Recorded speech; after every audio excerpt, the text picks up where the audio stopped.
नमस्कार दोस्तों, आपका स्वागत है फैंटेसी नॉवल ऑडियो बुक में।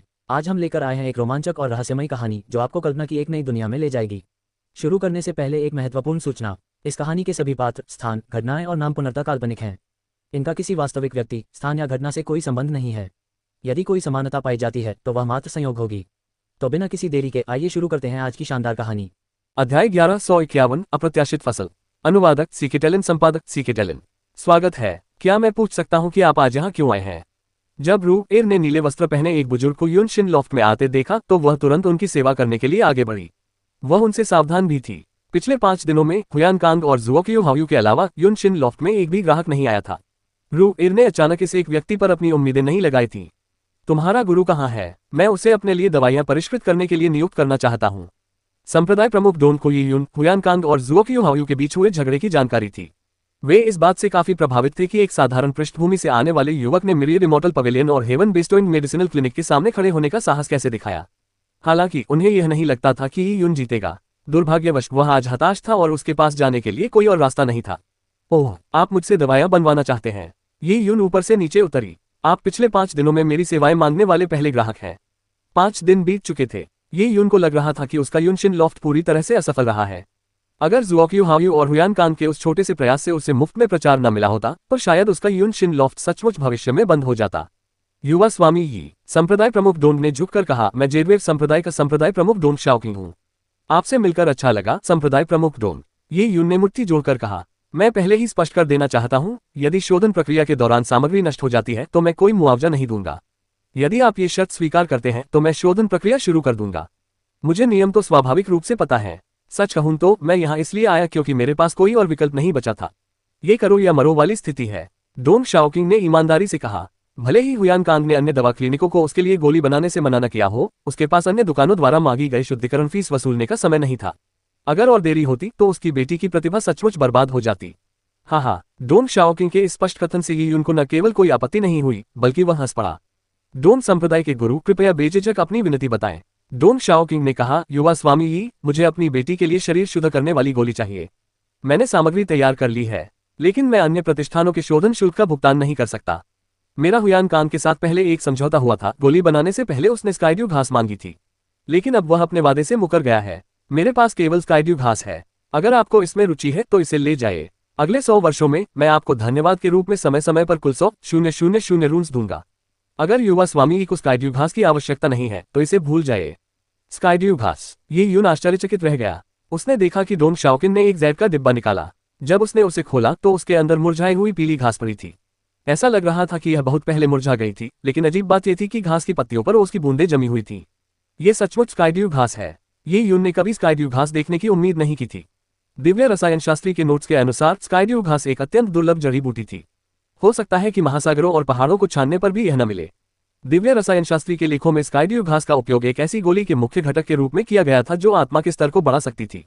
इसे स्काइड्यू मानसिक पोषण गोली कहा जाता था। सामान्यतः एक योद्धा की आत्मा की शक्ति उसके साधना स्तर के बराबर होती थी।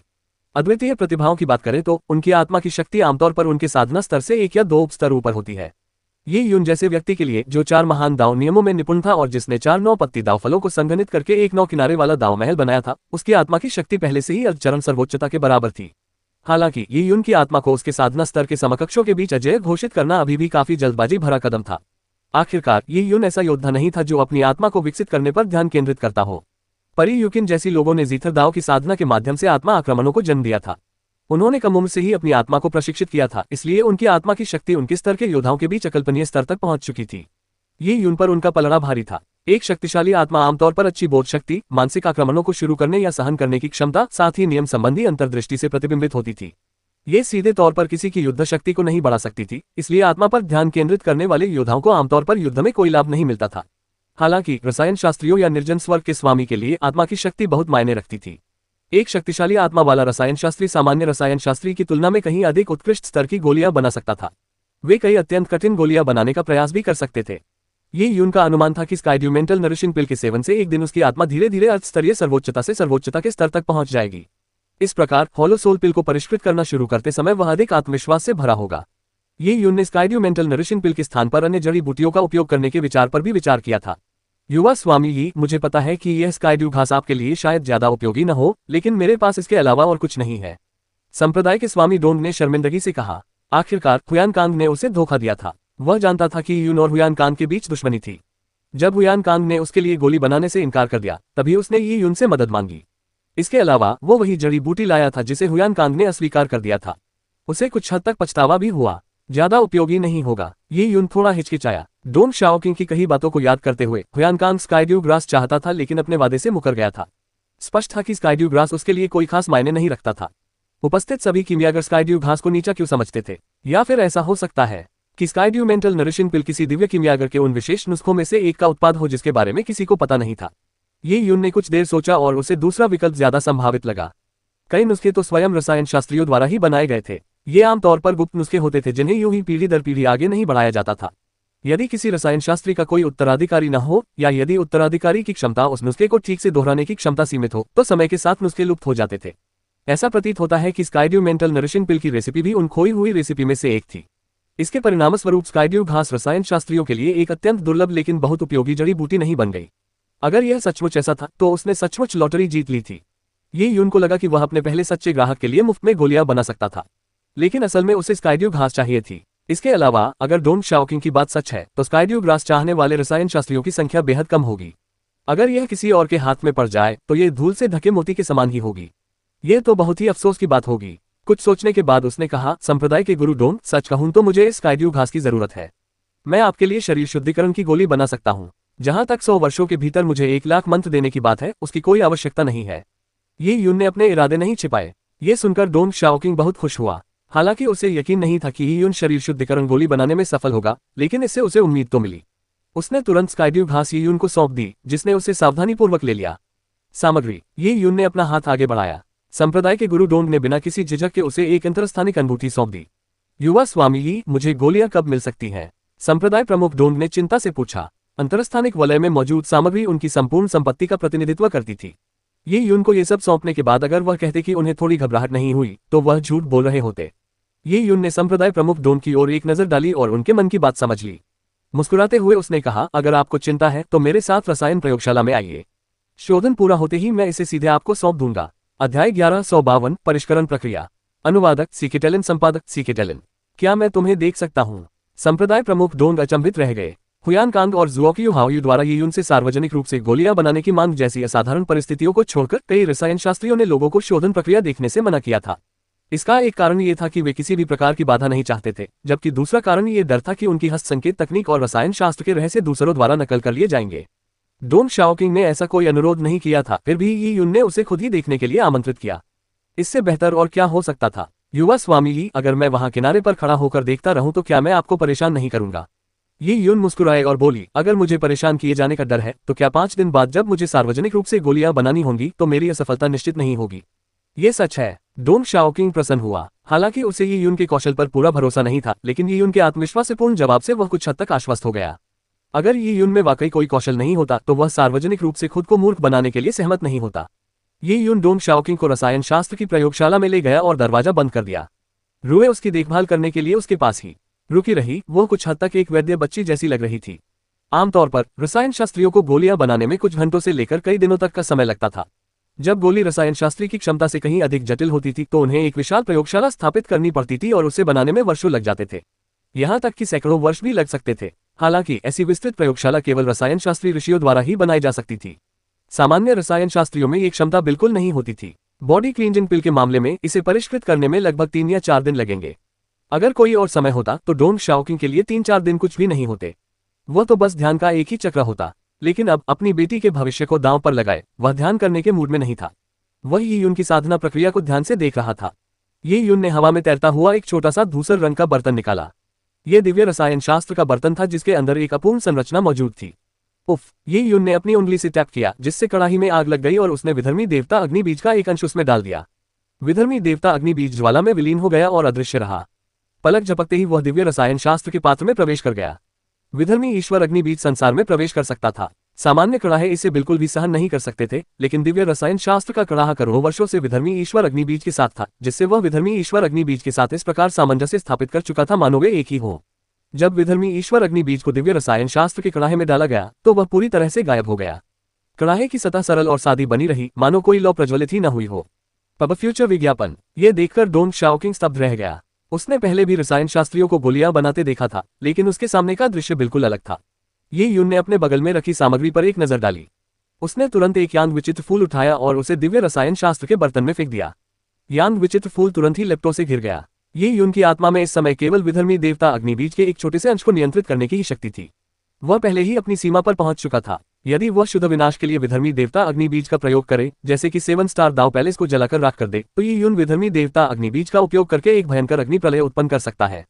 हालांकि औषधि निर्माण का कार्य बिल्कुल अलग था। इसमें अत्यंत सटीकता की आवश्यकता होती थी। वह विधर्मी देवता अग्निबीज की एक छोटी सी बूंद को आसानी से नियंत्रित कर सकता था। यदि वह 2 बूंदों को नियंत्रित करने का प्रयास करता तो स्थिति कुछ हद तक अस्थिर हो जाती। आग ने यांग विचित्र फूल को भस्म कर दिया, जिससे औषधीय सार निकला। औषधीय सार का वास्तविक निष्कर्षण और संग्रहण ये यून की मानसिक शक्ति पर नहीं, बल्कि बैंगनी क्रिस्टल उत्पत्ति पर निर्भर था। बैंगनी क्रिस्टल उत्पत्ति ये यून का सबसे अनमोल दिव्य खजाना था। इसने ये यून को मार्शल आर्ट का अभ्यास शुरू करने के सबसे कठिन दौर से निकलने में मदद की थी। आदिम स्वर्ग और नीले लकड़ी के महान जगत में बैंगनी क्रिस्टल के बिना ये यून को विनाश की अवधारणा की पूर्ण समझ नहीं होती और न ही नीले लकड़ी के दिव्य वृक्ष की मान्यता प्राप्त होती, जिससे उसे 4-9 पत्ती दावफल प्राप्त हुए। बैंगनी क्रिस्टल का ऊर्जा पर पूर्ण नियंत्रण था। इसने ये यून को यांग विचित्र फूल के औषधीय सार को बिना किसी प्रयास के अपने हाथ में संघनित करने की अनुमति दी। इस पूरी प्रक्रिया में 1 मिनट से भी कम समय लगा। यांग विचित्र फूल के औषधीय सार को निकालने के बाद ये यून ने बिना किसी झिझक के दूसरी जड़ी बूटी चमकदार बुनी हुई घास को दिव्य रसायन कड़ाही में डाल दिया। इसी प्रकार 1 मिनट से भी कम समय में ग्लेज्ड इंटरवोवन ग्रास का औषधीय सार निकाला गया। इसके बाद उसने एक के बाद एक जड़ी बूटियां दिव्य रसायन पात्र में डालनी शुरू कर दी।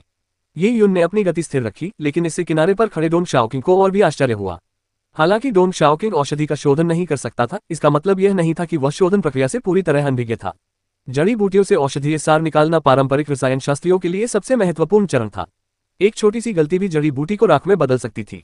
इस वजह से कई रसायन शास्त्री असफल हो जाते थे। वास्तव में गोली बनाने की प्रक्रिया अपेक्षाकृत आसान थी, इसलिए रसायन शास्त्री पहले चरण के दौरान बेहद सतर्क रहेंगे। डोंग शाओकिंग ने ये यून की गति और सटीकता के साथ काम करते हुए न तो कभी सुना था और न ही कभी देखा था। वह इतना तेज क्यों है? कड़ाही में एक और जड़ी बूटी डालने में बस 1 मिनट लगा।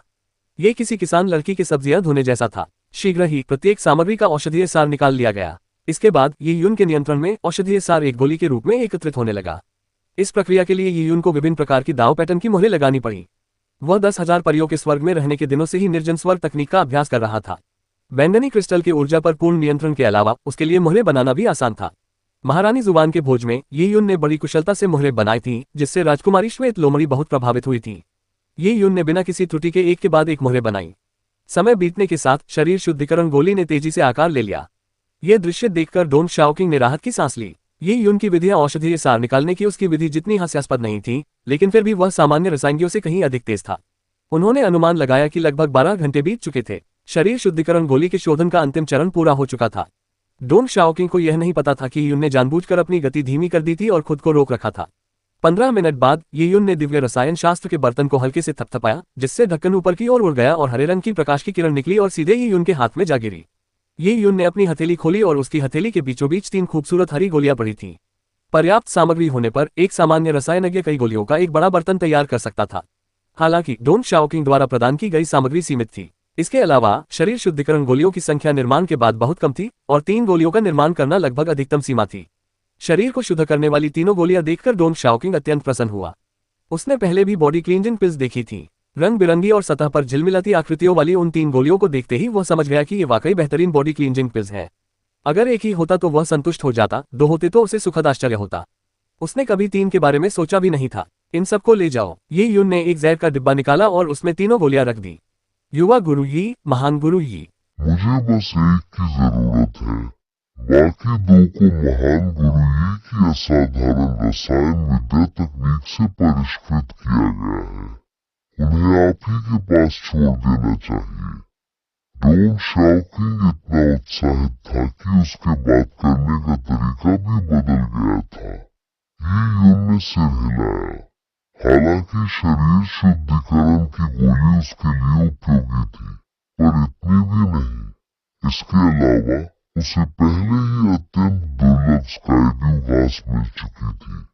उसे लगा कि उसने डोंग शाओकिंग का पूरा फायदा उठा लिया है, इसलिए स्वाभाविक रूप से ही यून को अतिरिक्त शरीर शुद्धिकरण की गोलियों की आवश्यकता नहीं थी। अध्याय 1153 अप्रत्याशित मामले अनुवादक, सीकेटेलन संपादक। सीकेटेलन, आप अपनी बेटी के शरीर को शुद्ध करने की योजना बना रहे हैं, है ना? उसे हर 2 घंटे में 3 गोलियों में से 1 गोली खिलाएं। इससे और भी बेहतर परिणाम मिलेंगे, लेकिन शरीर को शुद्ध करने की प्रक्रिया काफी दर्दनाक होगी। ये यून ने जैड बॉक्स को सीधे उस अंतरस्थानिक रिंग में फेंक दिया जो डोंग शाओकिंग ने उसे पहले ही दे दी थी, और फिर उसे वापस कर दिया। डोंग शाओकिंग के हाथ कांप रहे थे जब उसने अंतरस्थानिक अंगूठी ली। उसे ये भी नहीं पता था कि वही यून को कैसे धन्यवाद दे। एक स्काइड्यू घास ढूंढने के लिए उसे तमाम मुश्किलों और अथक परिश्रम का सामना करना पड़ा था। अब उसके हाथ में शरीर को शुद्ध करने वाली 3 गोलियां थीं और यह किसी सपने जैसा था। मैं जीवन भर ग्रैंड मास्टर यी की कृपा को कभी नहीं भूलूंगा। डोंग शाओकिंग ने अंतरस्थानिक अंगूठी को पकड़ा और यी यून को गहरा प्रणाम किया। उन्होंने और इनकार नहीं किया। स्वाभाविक रूप से 1 गोली की तुलना में 3 गोलियां अधिक प्रभावी थीं। इसके अलावा यह उनकी बेटी के शरीर की अशुद्धियों को दूर कर देगी, जिससे उसकी प्रतिभा में निखार आएगा। यदि ऐसा हुआ तो जेडवेव संप्रदाय के समृद्ध होने की उम्मीद थी। ऐसी रसायन विद्या की कुशलता के साथ ग्रैंडमास्टर यी का यून शिन लॉफ्ट संभवतः मायरीड सिटी का नंबर 1 चिकित्सा क्लिनिक बन सकता है। डोंग शाओकिंग की दिली इच्छा थी कि यी यून का यून शिन लॉफ्ट खूब फले फूले। हालांकि यी यून ने अपना सिर हिलाया। नंबर 1 चिकित्सा क्लिनिक बनना इतना आसान नहीं था। उस मुकाम तक पहुंचने के लिए सबसे पहले अद्वितीय शक्ति की आवश्यकता होती है।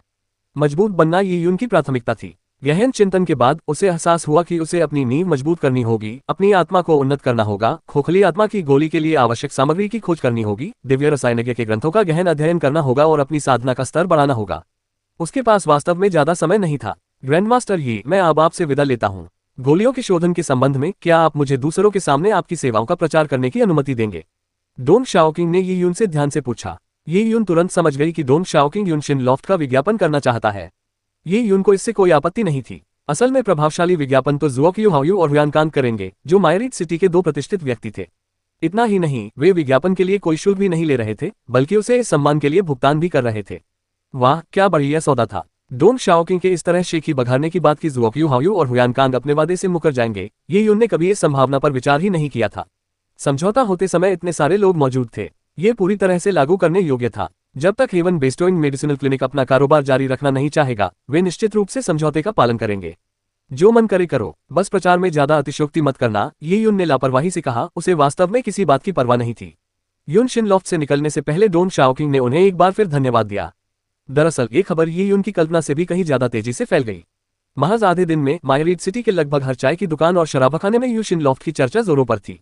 ये यून मायरीड सिटी में भले ही एक मामूली शख्सियत हो, लेकिन वो तेजी से मशहूर हो रहा था।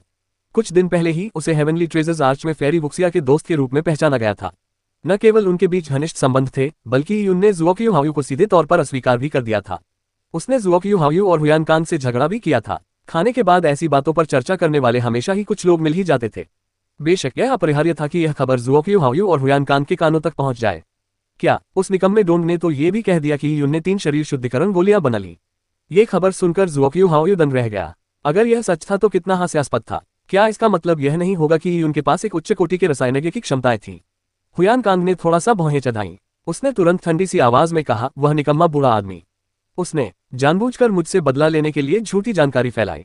क्या उसे लगता है कि मैं डर के मारे पीछे हट जाऊंगा और उस बदमाश के साथ हुए समझौते को तोड़ दूंगा, चुनौती शुरू होने से पहले ही हार मान लूंगा? अरे रसायन शास्त्री हुयान, आपका क्या मतलब है? जुओक्यू हाओयू ने कुछ गड़बड़ महसूस करते ही तुरंत पूछा। हुयान कांग ने चाय का एक घूंट पिया और धीरे से कहा, सच कहूं तो निकम्मे बूढ़े डोंग की खूबसूरत बेटी के बारे में मेरे मन में कुछ ख्याल थे, लेकिन उसने ऐसे प्रतिक्रिया दी जैसे किसी बिल्ली की पूंछ पर किसी ने पैर रख दिया हो। वह मुझसे लड़ना चाहता था, इसलिए मैंने उसे बाहर निकाल दिया। फिर वह यून शिन लॉफ्ट चला गया। मैंने अपनी आंखों से देखा कि उस निकम्मे बूढ़े डोंग ने क्या क्या सामग्री तैयार की थी। मैं चाहे जितनी भी कोशिश कर लूं, ज्यादा से ज्यादा 2 बॉडी क्लींजिंग पिल्स ही बना सकता हूं, लेकिन उसने 3 बना ली। ये इतना आसान कैसे हो सकता है? और 3 बॉडी क्लींजिंग पिल्स की खबर फैलने से 12 घंटे से भी कम समय पहले वो यून शिन लॉफ्ट में आया था। इतनी तेजी से बनाने की उसकी क्षमता तो मुझे भी मात देती है। अगर वो बदमाश सच में 12 घंटे में बॉडी क्लींजिंग पिल्स बना सकता है, तो मैं ये मेजी खा जाऊंगा। हुयान कांग ने आत्मविश्वास से कहा। यह सुनकर जुओक्यू हाओयू ने राहत की सांस ली। तो फिर निकम्मा बूढ़ा डोंग हमें डराकर पीछे हटने पर मजबूर करके हमारी प्रतिष्ठा को नुकसान पहुंचाकर आपसे बदला लेने की कोशिश कर रहा है। मुझे इसके अलावा कुछ और लगता ही नहीं। ऐसे विचार तो बहुत ही भोले हैं। हुयान कांग ने घमंड से कहा। तो यही बात है, अभी भी 4 दिन बाकी हैं। समय आने पर हम नियत समय पर पहुंचेंगे और यही उनका असली चेहरा सबके सामने उजागर कर देंगे। हाँ, इतना इंतजार करने की जरूरत ही नहीं है। अगर ये शरीर साफ करने वाली गोलियां असली हैं तो वो निकम्मा बूढ़ा जरूर इन्हें अपनी बेटी को खिलाएगा। हम इसका असर देख पाएंगे। मुझे यकीन है उसकी बेटी ठीक नहीं हो पाएगी। दरअसल डोंग शाओकिंग की कहानी ने कई लोगों को संदेह में डाल दिया। आखिर सुनी सुनाई बातें भले ही झूठी हो पर देखी हुई बातें सच होती हैं। रसायन शास्त्र के बारे में आम लोगों की जानकारी को देखते हुए डोंग शाओकिंग की बातों पर विश्वास करना उनके लिए मुश्किल था। ये कहानी कुछ ज्यादा ही अविश्वसनीय थी। हालांकि कुछ लोग डोंग शाओकिंग पर विश्वास करते थे। आखिर डोंग शाओकिंग एक संप्रदाय प्रमुख थे। भले ही संप्रदाय छोटा हो, एक संप्रदाय प्रमुख बिना सोचे समझे कुछ भी नहीं बोलता। इससे केवल उनके संप्रदाय की प्रतिष्ठा को ही ठेस पहुंचती। इसलिए कुछ लोग अपनी किस्मत आजमाने के लिए यून शिनलॉफ्ट गए। वे देखना चाहते थे कि क्या ये यून उनकी मनचाही गोलियां बना सकता है। अरे तुम्हारा बॉस कहाँ है? मैं यहाँ उससे कुछ दवाइयां परिष्कृत करवाने आया हूँ। यून शिनलॉफ्ट के हॉल में 3 हटे कट्टे आदमी प्रकट हुए और दबी हुई आवाज में रू एर पर चिल्लाने लगे।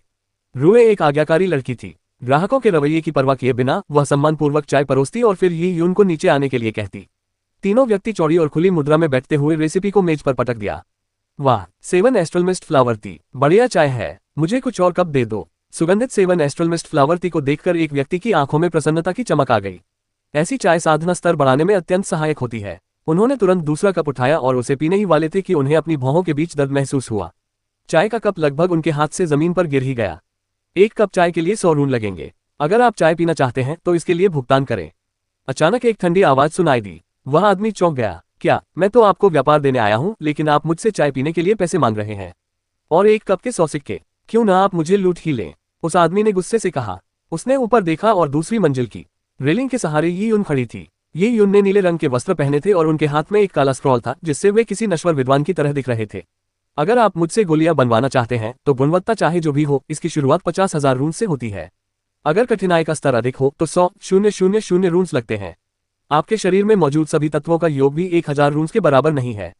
फिर भी आप मुझसे अपने लिए गोलियां बनवाना चाहते हैं। उस आदमी के हाथ में मौजूद नुस्खा ये यून ने स्पष्ट रूप से देख लिया था। वहां 10 से अधिक नुस्खे सूचीबद्ध थे। वे सभी सस्ते और घटिया किस्म की गोलियां थीं। उनमें इस्तेमाल की गई सामग्रियां इतनी सस्ती थी कि अगर ये यून उन्हें देखता भी तो उन्हें उठाने की जहमत नहीं उठाता। इन व्यंजनों में मामूली कम मूल्य वाली सामग्रियों की आवश्यकता होती थी। कुल मिलाकर उनका मूल्य केवल कुछ 100 रून्स के बराबर था। हालांकि इन्हें परिष्कृत करना कठिन नहीं था, फिर भी यह बेहद थकाऊ प्रक्रिया थी। ये यून ने इन लोगों के इरादों का अंदाजा लगा लिया। उन्होंने संप्रदाय प्रमुख डोंग से सुना था कि उन्हें औषधि बनाने का ज्ञान है और वे यहाँ अपनी किस्मत आजमाने और मुनाफा कमाने आए थे। उन्होंने जानबूझकर कुछ सस्ती सामग्रियां लाई थी ताकि औषधि बनाने में असफल होने पर उन्हें ज्यादा नुकसान न हो। हालांकि अगर औषधि बनाने में सफलता मिल जाती तो वे खूब मुनाफा कमा लेते। ये यून के पास ऐसे तुच्छ लोगों पर ध्यान देने का समय नहीं था जो छोटे मोटे लाभप्रद हथकंडे अपनाते थे। आप तीनों व्यक्ति क्रोधित हो गए। वे लगभग ये यून पर हमला करने ही वाले थे, लेकिन जब ये यून की नजर उन पर पड़ी तो उन्हें भय का एक अजीब सा एहसास हुआ। यहाँ से भाग जाओ, तुम्हें मायरीड सिटी के नियमों का शुक्रगुजार होना चाहिए। अगर ये नियम न होते तो तुम यहाँ से सही सलामत नहीं निकल पाते। अंततः तीनों व्यक्ति निराश होकर चले गए। रुआ, दरवाजा बंद कर दो, मैं एकांत में जा रहा हूँ।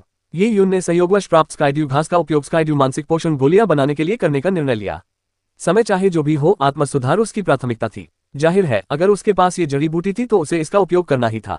दुकान खुली होने के कारण अंदर आने वाले ज्यादातर लोग चोर और बदमाश थे। ये यून के पास उनसे निपटने का समय नहीं था। जी श्रीमान। रुए ने तुरंत दरवाजा बंद कर दिया, जिससे यून शिनलॉफ्ट में अपनी किस्मत आजमाने की उम्मीद में आए लोगों को अंदर जाने से रोक दिया गया। ये यून द्वारा भगाए गए तीनों व्यक्ति क्रोधित हो गए। परिणाम स्वरूप उन्होंने ये यून को बेवजह बदनाम करना शुरू कर दिया। यून शिनलॉफ्ट पर कीचड़ उछाला और ये यून के बारे में बुरा भला कहने लगे। इसके तुरंत बाद ये यून पर और भी संदेह जताया जाने लगा। डोंग शाओकिंग को इसकी उम्मीद नहीं थी। उसने कभी नहीं सोचा था कि उसकी पदोन्नति के प्रतिकूल परिणाम होंगे। ये यून उनका संरक्षक था तो वह स्थिति को और खराब कैसे होने दे सकता था। ये यून एकांतवास में चले गए और इस मामले से निपटने में उनकी कोई रुचि नहीं रही। हालांकि वे निष्क्रिय भी नहीं बैठ सकते थे। उनके हाथ में शरीर शुद्ध करने वाली गोलियां थीं, एक ऐसा अकाट्य प्रमाण जिस पर संदेह नहीं किया जा सकता था। उन्होंने कई लोगों को अपनी असली बॉडी क्लींजिंग पिल्स दिखाई और अपनी बेटी को 2-2 घंटे के अंतराल पर 3 गोलियां खिलाईं। इस प्रदर्शन ने कई लोगों का ध्यान आकर्षित किया। वे जानना चाहते थे कि बॉडी क्लींजिंग पिल्स के क्या प्रभाव होते हैं। तार्किक रूप से देखा जाए तो शरीर को शुद्ध करने वाली गोलियों का सेवन करने के बाद उसके शरीर से अशुद्धियां निकल जाएंगी और उसकी प्रतिभा में सुधार होगा। लोग ये देखने के लिए इंतजार कर रहे थे कि डोंग शियाओयू के शरीर में कोई बदलाव होता है या नहीं। हालांकि डोंग शाओकिंग ने कभी यह उम्मीद नहीं की थी कि परफेक्ट बॉडी क्लींजिंग पिल्स का सेवन करने के बाद डोंग शियाओयू का शरीर धीरे धीरे कमजोर होने लगेगा। 30 मिनट बाद डोंग शियाओयू का चेहरा बैंगनी नीला पड़ गया। उसके होंठ पीले पड़ गए और उसका शरीर धीरे धीरे ठंडा होने लगा। यहाँ तक कि उसकी सांसें भी कमजोर हो गईं। जब उसने डोंग शियाओयू की नब्ज महसूस की तो उसे एहसास हुआ कि यह अनियमित है। इसे नियंत्रित करने का कोई तरीका नहीं था। ऐसा लग रहा था मानो उसका इलाज संभव ही नहीं है। डोंग शाओकिंग घबरा गया। उसने खुद को शांत रखने की कोशिश की और समझाया कि शायद उसकी बेटी का शरीर 3 उच्च गुणवत्ता वाली शरीर शुद्धिकरण गोलियों को सहन नहीं कर पाया, जिसके परिणामस्वरूप दुष्प्रभाव हुए। हालांकि समय बीतने के साथ साथ डोंग शियाओयू की हालत बिगड़ती चली गई। उसकी जीवन शक्ति भी धीरे धीरे कम होती गई, जिससे डोंग शाओकिंग चिंतित हो गया। ये बिल्कुल भी बॉडी क्लींजिंग पिल्स के शक्तिशाली औषधीय तत्वों का दुष्प्रभाव नहीं था, बल्कि डोंग शियाओयू का जीवन कमजोर होता जा रहा था और वह मृत्यु के बेहद करीब थी। ऐसा क्यों हुआ? उसने साफ तौर पर उच्च गुणवत्ता वाली बॉडी क्लींजिंग पिल्स खाई थी। आखिर हुआ क्या? डोंग शाओकिंग पूरी तरह से अचंभित था। अध्याय 1154 खतरे का कारण। अनुवादक सीकेटेलिन, संपादक सीकेटेलिन। डोंग शियाओवान की गंभीर बीमारी की खबर तेजी से फैल गई। युन शिनलॉफ्ट की शरीर शुद्धिकरण गोलियां खाने के बाद भी उसकी नसें क्षतिग्रस्त थीं, जिसके कारण वह साधना करने में असमर्थ थी और वह बेहोश होकर गिर पड़ी और ऐसा लग रहा था कि वह मरने के कगार पर थी। इससे लोगों को तुरंत यह विश्वास हो गया कि डोंग शाओकिंग द्वारा यी युन के शरीर शुद्धिकरण की गोलियों को सफलतापूर्वक परिष्कृत करने के बारे में कही गई बातें सरासर मनगढ़ंत थीं। हा, हुयान कांग जोर से हंस पड़ा। उस पल वह बेहद खुश था। डोंग शाओकिंग, तुमने मुझसे बदला लेने की सोची थी। अंत में तुमने जो किया वो ये कि जिस पत्थर को उठाया था उससे अपना ही पैर तोड़ लिया। मुझे यकीन है कि कुछ दिनों में वो मुझसे अपनी बेटी की जान बचाने की भीख मांगेगा। किमियागर हुयान, आप सचमुच दूरदर्शी हैं। जुओकियो हाओयू ने मुस्कुराते हुए यही बात दोहराई। अमरता मंडप के युवा स्वामी के रूप में जुओकियो हाओयू के उसी संप्रदाय में कई प्रतिद्वंद्वी थे। उन्हें हुयान कांग के साथ अच्छे संबंध बनाए रखने की आवश्यकता थी। चूंकि अब उसे बचाने के लिए आपकी क्षमताओं की आवश्यकता है, इसलिए आप आसानी से डोंग शियाओवान को अपने शयन कक्ष में लाकर धीरे धीरे उसके शरीर का अध्ययन कर सकते हैं। जुओकियो हाओयू के शब्दों में एक अंतर्निहित व्यंग्य था। हुयान कांग ने अपनी ठुड्डी सहलाई। एक ऐसी सुंदरी को जो पहले से ही बेहोश थी और विरोध करने में असमर्थ थी, अपनी मनमर्जी करने देना, यह विचार भी काफी दिलचस्प लग रहा था। अपनी क्षमताओं के बारे में बड़ा चढ़ाकर राय रखने वाला वह बदमाश शरीर शुद्धिकरण की गोलियां कैसे बना सकता है? शरीर शुद्धिकरण की गोलियों जैसी गोलियों को तो मेरे जैसे व्यक्ति द्वारा भी सावधानीपूर्वक तैयार किया जाना चाहिए। ये युन ने जरूर नकली गोलियां बनाई होंगी जिनमें बड़ी मात्रा में विषाक्त पदार्थ बचे होंगे। किसी भी सामान्य गोली में गोली के विषाक्त पदार्थों के अवशेष मौजूद होते हैं, इसलिए नकली गोली तो उनसे भरी होगी। लगता है 3 दिन में उस बदमाश का अंत होने वाला है। शर्त यही है। जुओकियो हाओयू ने राहत की सांस ली। ये युन द्वारा शरीर शुद्ध करने वाली गोलियां बनाने की खबर सुनकर वह थोड़ा चिंतित था। अब उसे एहसास हुआ कि उसकी चिंता व्यर्थ थी। 3 दिन जल्दी से बीत गए। इन 3 दिनों के दौरान ये कहा जा सकता है कि डोंग शाओकिंग के पास मदद के लिए कहीं कोई सहारा नहीं था। उन्हें अपनी बेटी के साथ क्या हुआ था ये पता नहीं था। जैसे जैसे वह उसे दिन प्रतिदिन कमजोर होते और उसके शरीर के अंग धीरे धीरे क्षीण होते देख रहे थे, उन्हें एहसास हो गया था कि कुछ ही दिनों में उनकी बेटी की मृत्यु हो जाएगी। डोंग शाओकिंग के लिए यह एक असहनीय आघात था। वह पूरी तरह से कंगाल था, यहाँ तक कि उसकी बेटी की बीमारी के इलाज के लिए भी उसके पास कोई बचत नहीं बची थी। इसके अलावा कोई भी दूसरा रसायन शास्त्री इस मामले में हाथ नहीं डालना चाहता था। केवल ये युन और हुयान कांग ही ऐसे व्यक्ति थे जिनसे वह मदद मांग सकता था। अपनी बेटी को हुयान कांग भेजना भेड़ को कत्लखाने भेजने जैसा था। वह उसे ये युन के पास भेजना चाहता था, लेकिन ये युन पहले ही एकांतवास में जा चुका था और किसी से भी मिलना जुलना नहीं चाहता था। उस विशेष क्षण में ये युन द्वारा एकांतवास में जाने के निर्णय ने इस धारणा को और बल दिया कि उसने दूसरों को धोखा देने के लिए नकली गोलियां बनाई थीं। उनके दृष्टिकोण से उसने स्पष्ट रूप से परिणामों से बचने के लिए एकांतवास का सहारा लिया था। हालांकि लोगों के कहने के बावजूद डोंग शाओकिंग ने यह मानने से इनकार कर दिया कि उसे धोखा दिया गया था। उन्होंने स्वयं तीनों गोलियों का परीक्षण किया था। भले ही उनकी अनुभवहीनता के कारण उनसे कोई गलती हुई हो, लेकिन उन्होंने ये उनकी गोली बनाने की प्रक्रिया देखी थी। वह अद्भुत तकनीक उनके जैसे साधारण व्यक्ति के लिए भी स्पष्ट रूप से उल्लेखनीय थी। ऐसी परिस्थितियों में वह केवल अपनी चिंता सहन कर सकता था और उसने ये उनके एकांतवास में खलल नहीं डाला। वह जानता था कि यून बहुत जल्द एकांतवास से बाहर आ जाएगा, क्योंकि आज ही वह दिन था जब उसने सार्वजनिक रूप से सर्वोच्च महल की बर्फीली हृदय की गोलियों को परिष्कृत करने के लिए सहमति दी थी। और सचमुच उसी सुबह तड़के ये यून एकांतवास से बाहर आ गई। पिछले 3 दिनों में ये यून ने स्काइड्यू घास का उपयोग करके स्काइड्यू मानसिक पोषण की गोली तैयार की थी। इसका सेवन करने के बाद उसकी आत्मा में जबरदस्त शक्ति आ गई। इससे पहले कि वह खुशी से झूम पाता, रू एर ने उसे डोंग शियाओवान की दयनीय स्थिति के बारे में सूचित किया। सर, यही हुआ है। उद्धरण चिन्ह। रुए को इस खबर की जानकारी कुछ दिनों से थी, लेकिन उसने उसे अब बताया। उसकी नजर में ये यून ही सबसे महत्वपूर्ण व्यक्ति था। आपने कहा कि डोंग शियाओवान की जान खतरे में है, ये यून ने भौहें चढ़ाते हुए कहा। मायरीड सिटी के लोग यही कहते हैं। सेक्ट मास्टर डोंग भी कुछ दिन पहले यून शिनलॉफ्ट आए थे। उन्होंने मुझे अपनी बेटी की स्थिति के बारे में व्यक्तिगत रूप से बताया। उसकी हालत बिगड़ती जा रही है। अजीब बात है, मैंने जो शरीर शुद्ध करने वाली गोलियां बनाई हैं, उनमें विषाक्त पदार्थों की मात्रा बहुत कम होनी चाहिए। उनमें हल्के औषधीय गुण होने चाहिए। अगर वह एक बार में 3 गोलियां भी खा ले तो भी कोई समस्या नहीं होनी चाहिए। ये यून अचानक कुछ महसूस करके हैरान रह गया। उसने बाहर दरवाजे से आवाज भेजी, संप्रदाय के गुरु डोंग, मैं एकांतवास से बाहर आ गया हूँ, कृपया अंदर आइए। डोंग शाओकिंग कल रात से यून शिनलॉफ्ट के दरवाजे के बाहर इंतजार कर रहा था। वह बेहद बेचैन था और कुछ भी करने की उसकी कोई इच्छा नहीं थी। उसने पिछले 3 दिन लगभग अपनी सांसें गिनते हुए बिताए थे। ये यून की आवाज सुनकर डोंग शाओकिंग अत्यंत प्रसन्न हुआ। उसने तुरंत दरवाजा खोला और अंदर आकर ये यून को प्रणाम किया। युवा स्वामी यी, आपको मेरी बेटी को बचाना होगा। डोंग शाओकिंग केवल ये यून पर ही भरोसा कर सकता था। वह जानता था कि जब तक ये यून जानबूझकर नकली गोलियां नहीं बनाता तब तक ये यून पर उसका कोई दायित्व नहीं था।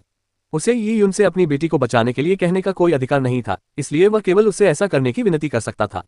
तुम्हारी बेटी कहाँ है? ये यून सीढ़ियों से नीचे उतरी तभी डोंग शाओकिंग ने जल्दी से एक चलता फिरता घर निकाला। खैर, इसे घर कहना तो ठीक नहीं होगा। ये लगभग 10 वर्ग फुट का था और साफ तौर पर घटिया क्वालिटी का था। डोंग शाओकिंग ने शायद अपना पुराना चलता फिरता घर गिरवी रखकर पैसे जुटाए थे। जब छोटा सा घर खुला तो ये यून ने देखा कि डोंग शियाओवान अंदर लेटी हुई है।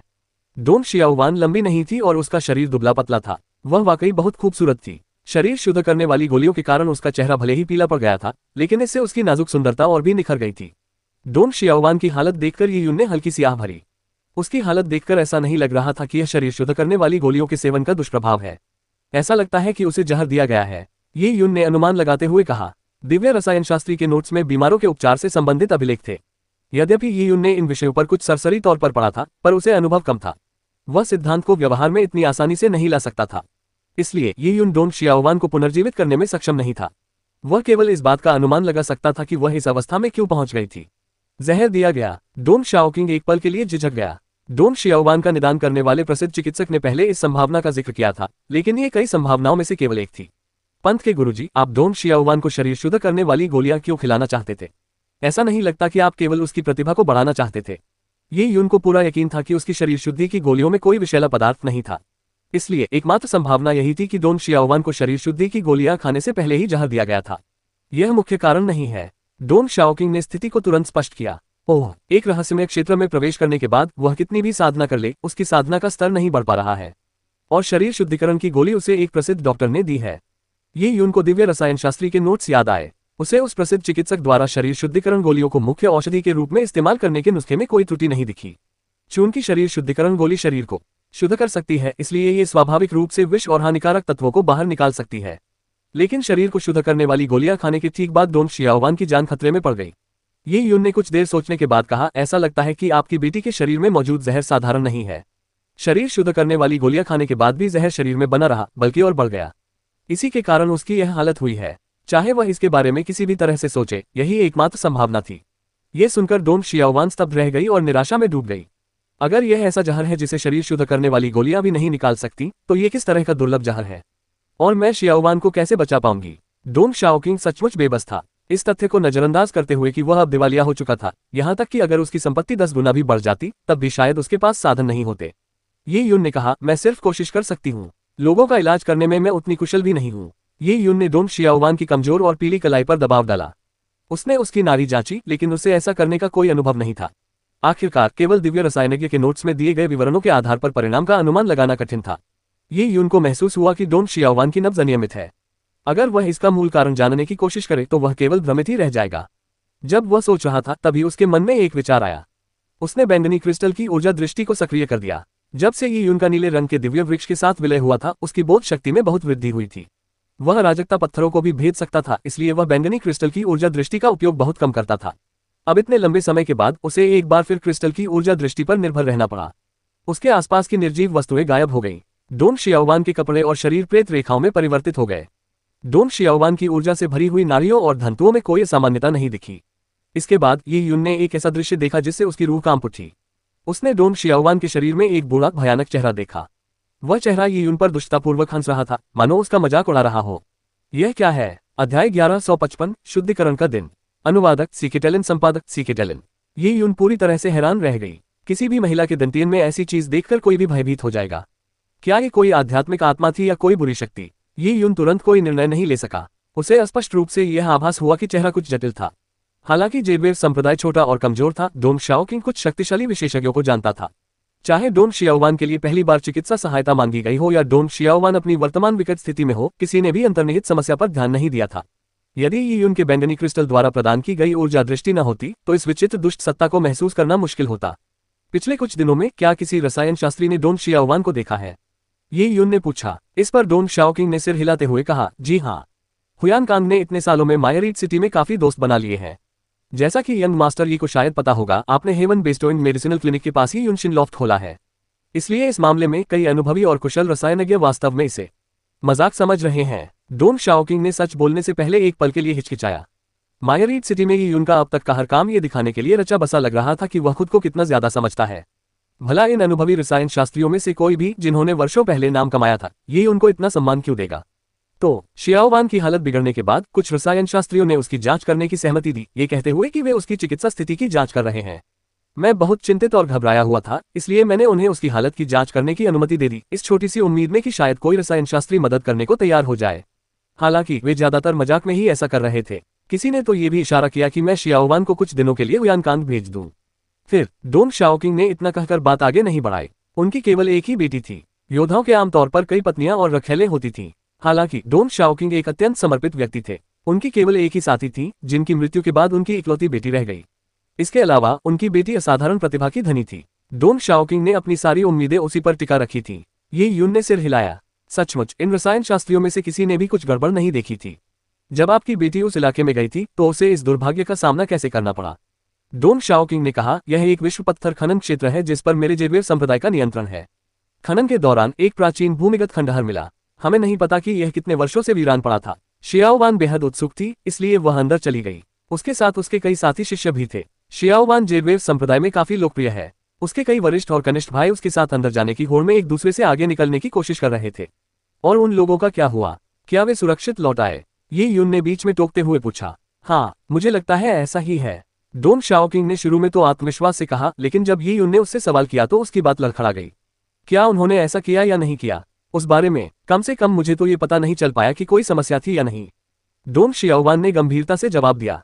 हालांकि डोंग शियाओवान साधना करने में असमर्थ थी, लेकिन ऐसा नहीं लग रहा था कि वह किसी खतरे में है। अगर उसने शरीर शुद्ध करने वाली गोलियां न खाई होती तो उसे कभी पता ही नहीं चलता कि डोंग शियाओवान इतनी भयानक विपत्ति का शिकार हो गई है। ये यून ने माथे पर शिकन डालकर कहा, मैं आपकी बेटी की जान बचाने की पूरी कोशिश करूंगी। ये प्रक्रिया थोड़ी जटिल होगी, लेकिन मेरे पास एक योजना है। आपको चिंता करने की कोई जरूरत नहीं है। फिलहाल उसकी जान खतरे में नहीं है। हालांकि ऐसा लग रहा था कि डोंग शियाओवान की जीवन शक्ति धीरे धीरे कम होती जा रही है और वह कुछ ही दिनों में मर जाएगी। ये यून जानती थी कि डोंग शियाओवान की मृत्यु होते ही उस दुष्ट शक्ति के पास छिपने की कोई जगह नहीं बचेगी। अगर उसमें थोड़ी भी समझ होती तो वह डोंग शियाओवान की मृत्यु का कारण नहीं बनना चाहती। धन्यवाद युवा मास्टर ही। डोंग शाओकिंग ने झुककर गहरा प्रणाम किया। उसकी सारी उम्मीदें ये यून पर टिकी थीं। उसी क्षण अचानक एक जोरदार हंसी सुनाई दी। हाँ, डोंग शाओकिंग, तुम्हारी बेटी ने नकली गोलियां खा ली और अब वह मौत के करीब है, फिर भी तुम उस आदमी के सामने इतना झुकते हो जिसने उसे इस हालत में पहुंचाया है। मैंने पहले भी कई बेवकूफ लोग देखे हैं, लेकिन तुम्हारे जैसा बेवकूफ मैंने पहले कभी नहीं देखा। उस व्यक्ति ने मामले को प्रचारित करने के लिए इतनी जोर से बात की कि डोंग शाओकिंग का चेहरा उतर गया। जब उसने अपना सिर घुमाकर देखा तो 4 ड्रैगन घोड़ों द्वारा खींची गई एक काली गाड़ी गर्जना करते हुए उसकी ओर आ रही थी। एक युवक गाड़ी से नीचे उतरा। वह कोई और नहीं बल्कि हुयानकांग था, और हुयानकांग के ठीक पीछे कई लोग चल रहे थे। जुओक्यू हाओयू भी वहां मौजूद था। उसके अलावा कई लोग रसायन शास्त्र के वस्त्र पहने हुए थे। उनमें हुयानकांग के शिष्य और मायरीड सिटी के अन्य प्रसिद्ध रसायन शास्त्री भी शामिल थे। हुयानकांग ने वर्षों से रसायन विद्या के क्षेत्र में कई मित्र बना लिए थे। स्वाभाविक रूप से वे हुयानकांग का समर्थन करने के लिए इस कार्यक्रम में आए थे। लोगों के इस समूह के आते ही कई लोगों का ध्यान उनकी ओर आकर्षित हो गया। जाहिर है, लोगों को याद था कि आज ही के दिन ये यून को सार्वजनिक रूप से सुप्रीम पैलेस आइसहार्ट पिल्स को परिष्कृत करना था। उसी क्षण सड़क पर एक हल्की हरी किरण चमकी। लोग तुरंत रास्ता देने लगे क्योंकि जेड से बनी एक आध्यात्मिक नाव हवा में तेजी से आगे बढ़ी। मायरीड सिटी में हवाई यात्रा पर प्रतिबंध था, लेकिन कुछ गिने चुने लोगों को कम ऊंचाई पर उड़ान भरने की अनुमति थी। इसके अलावा जमीन से दूरी ही ये दर्शाती थी कि किसी व्यक्ति को कितना विशेषाधिकार प्राप्त है। जब आध्यात्मिक नौक किनारे पर पहुंची तो लाल वस्त्र पहने एक अधेड़ उम्र का व्यक्ति नीचे उतरा। ये मेडिसिनल इमॉर्टल पवेलियन के ग्रैंड मास्टर जुओक्यू हैं। किसी ने उस व्यक्ति को पहचान लिया। मेडिसिनल इमॉर्टल पवेलियन मायरीड सिटी के 3 प्रमुख चिकित्सा क्लिनिकों में से एक था। हेवन बेस्टोइंग मेडिसिनल क्लिनिक की स्थापना कुछ प्रमुख गुटों के गठबंधन द्वारा की गई थी, जबकि medicinal immortal pavilion myriad immortal pavilion के निजी व्यवसायों में से एक था। हालांकि जुओक्यू नामात्र के लिए औषधीय अमर मंडप का हिस्सा था, लेकिन उससे औषधीय अमर मंडप में कोई वास्तविक शोध कार्य करवाना असंभव था। अपने स्तर पर वह कभी औषधीय अमर मंडप में प्रकट नहीं होता था और बहुत कम ही कोई सेवाएं प्रदान करता था। वह हुयानकांग जैसा नहीं था, जो स्वर्ग प्रदान करने वाले औषधीय क्लिनिक का एक प्रमुख सदस्य था। जिसके पास पर्याप्त धन होता था वह हुयानकांग को काम पर रख सकता था। मायरीड सिटी के क्षेत्र में जुओक्यू का दर्जा स्वाभाविक रूप से हुयानकांग से कहीं अधिक था। छठे परदादा, मुझे उम्मीद नहीं थी कि आप आएंगे। जुओक्यू हाओयू जुओक्यू को देखकर सुखद आश्चर्यचकित हुआ। यद्यपि वह असंख्य अमर मंडप का एक युवा स्वामी था, फिर भी उसे कनिष्ठ ही माना जाता था। इसलिए ये उनके साथ उसका विवाद मात्र कनिष्ठों का झगड़ा ही था। यह असंख्य अमर मंडप के स्तर तक नहीं पहुंच सकता था। अमरता मंडप के वास्तव में महत्वपूर्ण व्यक्तियों को इस तुच्छ मामले की बिल्कुल भी परवाह नहीं थी। इसलिए जुओक्यू हाओयू को कभी उम्मीद नहीं थी कि जुओक्यू बो आज यहाँ प्रकट होंगे। इससे उन्हें अत्यधिक प्रसन्नता हुई। वे आशा कर रहे थे कि जुओक्यू बो अमरता मंडप में उनका मार्गदर्शन करेंगे। हाओयू, मैं आज यहाँ से बस यूं ही गुजर रहा था। मैंने सुना है कि नगर स्वामी किन आने वाले हैं, इसलिए मैंने सोचा कि मैं रुककर उनका अभिवादन कर लूं। जुओक्यू बो ने बेपरवाही से कहा। उसे यी यून द्वारा सर्वोच्च महल की बर्फीली हृदय की गोलियों के शोधन में जरा भी दिलचस्पी नहीं थी। वह तो नगर स्वामी किन से मिलने आया था। जुओक्यू बो के ऐसा कहते ही 9 गहरे सुनहरे रंग के प्राचीन राक्षस प्रकट हुए। वे एक साधारण और बिना सजावट वाले रथ को खींच रहे थे। वह रथ गड़गड़ाहट करते हुए आकाश में आगे बढ़ा। रथ पर नीले वस्त्र पहने एक अधेड़ उम्र का व्यक्ति सवार था। उसकी आभा सघन थी और उसके चारों ओर हल्की हल्की रोशनी की किरणें झिलमिला रही थी। ये साधना का एक विशेष क्षेत्र था।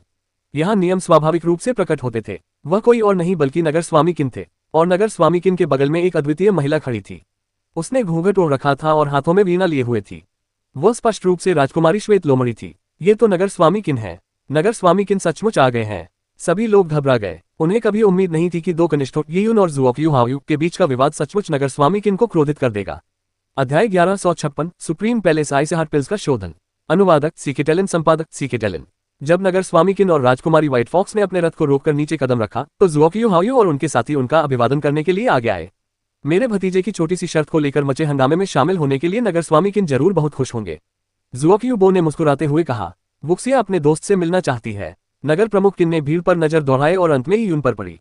पिछले कुछ दिनों में यी यून के कारनामों के बारे में उन्हें पता चल गया था।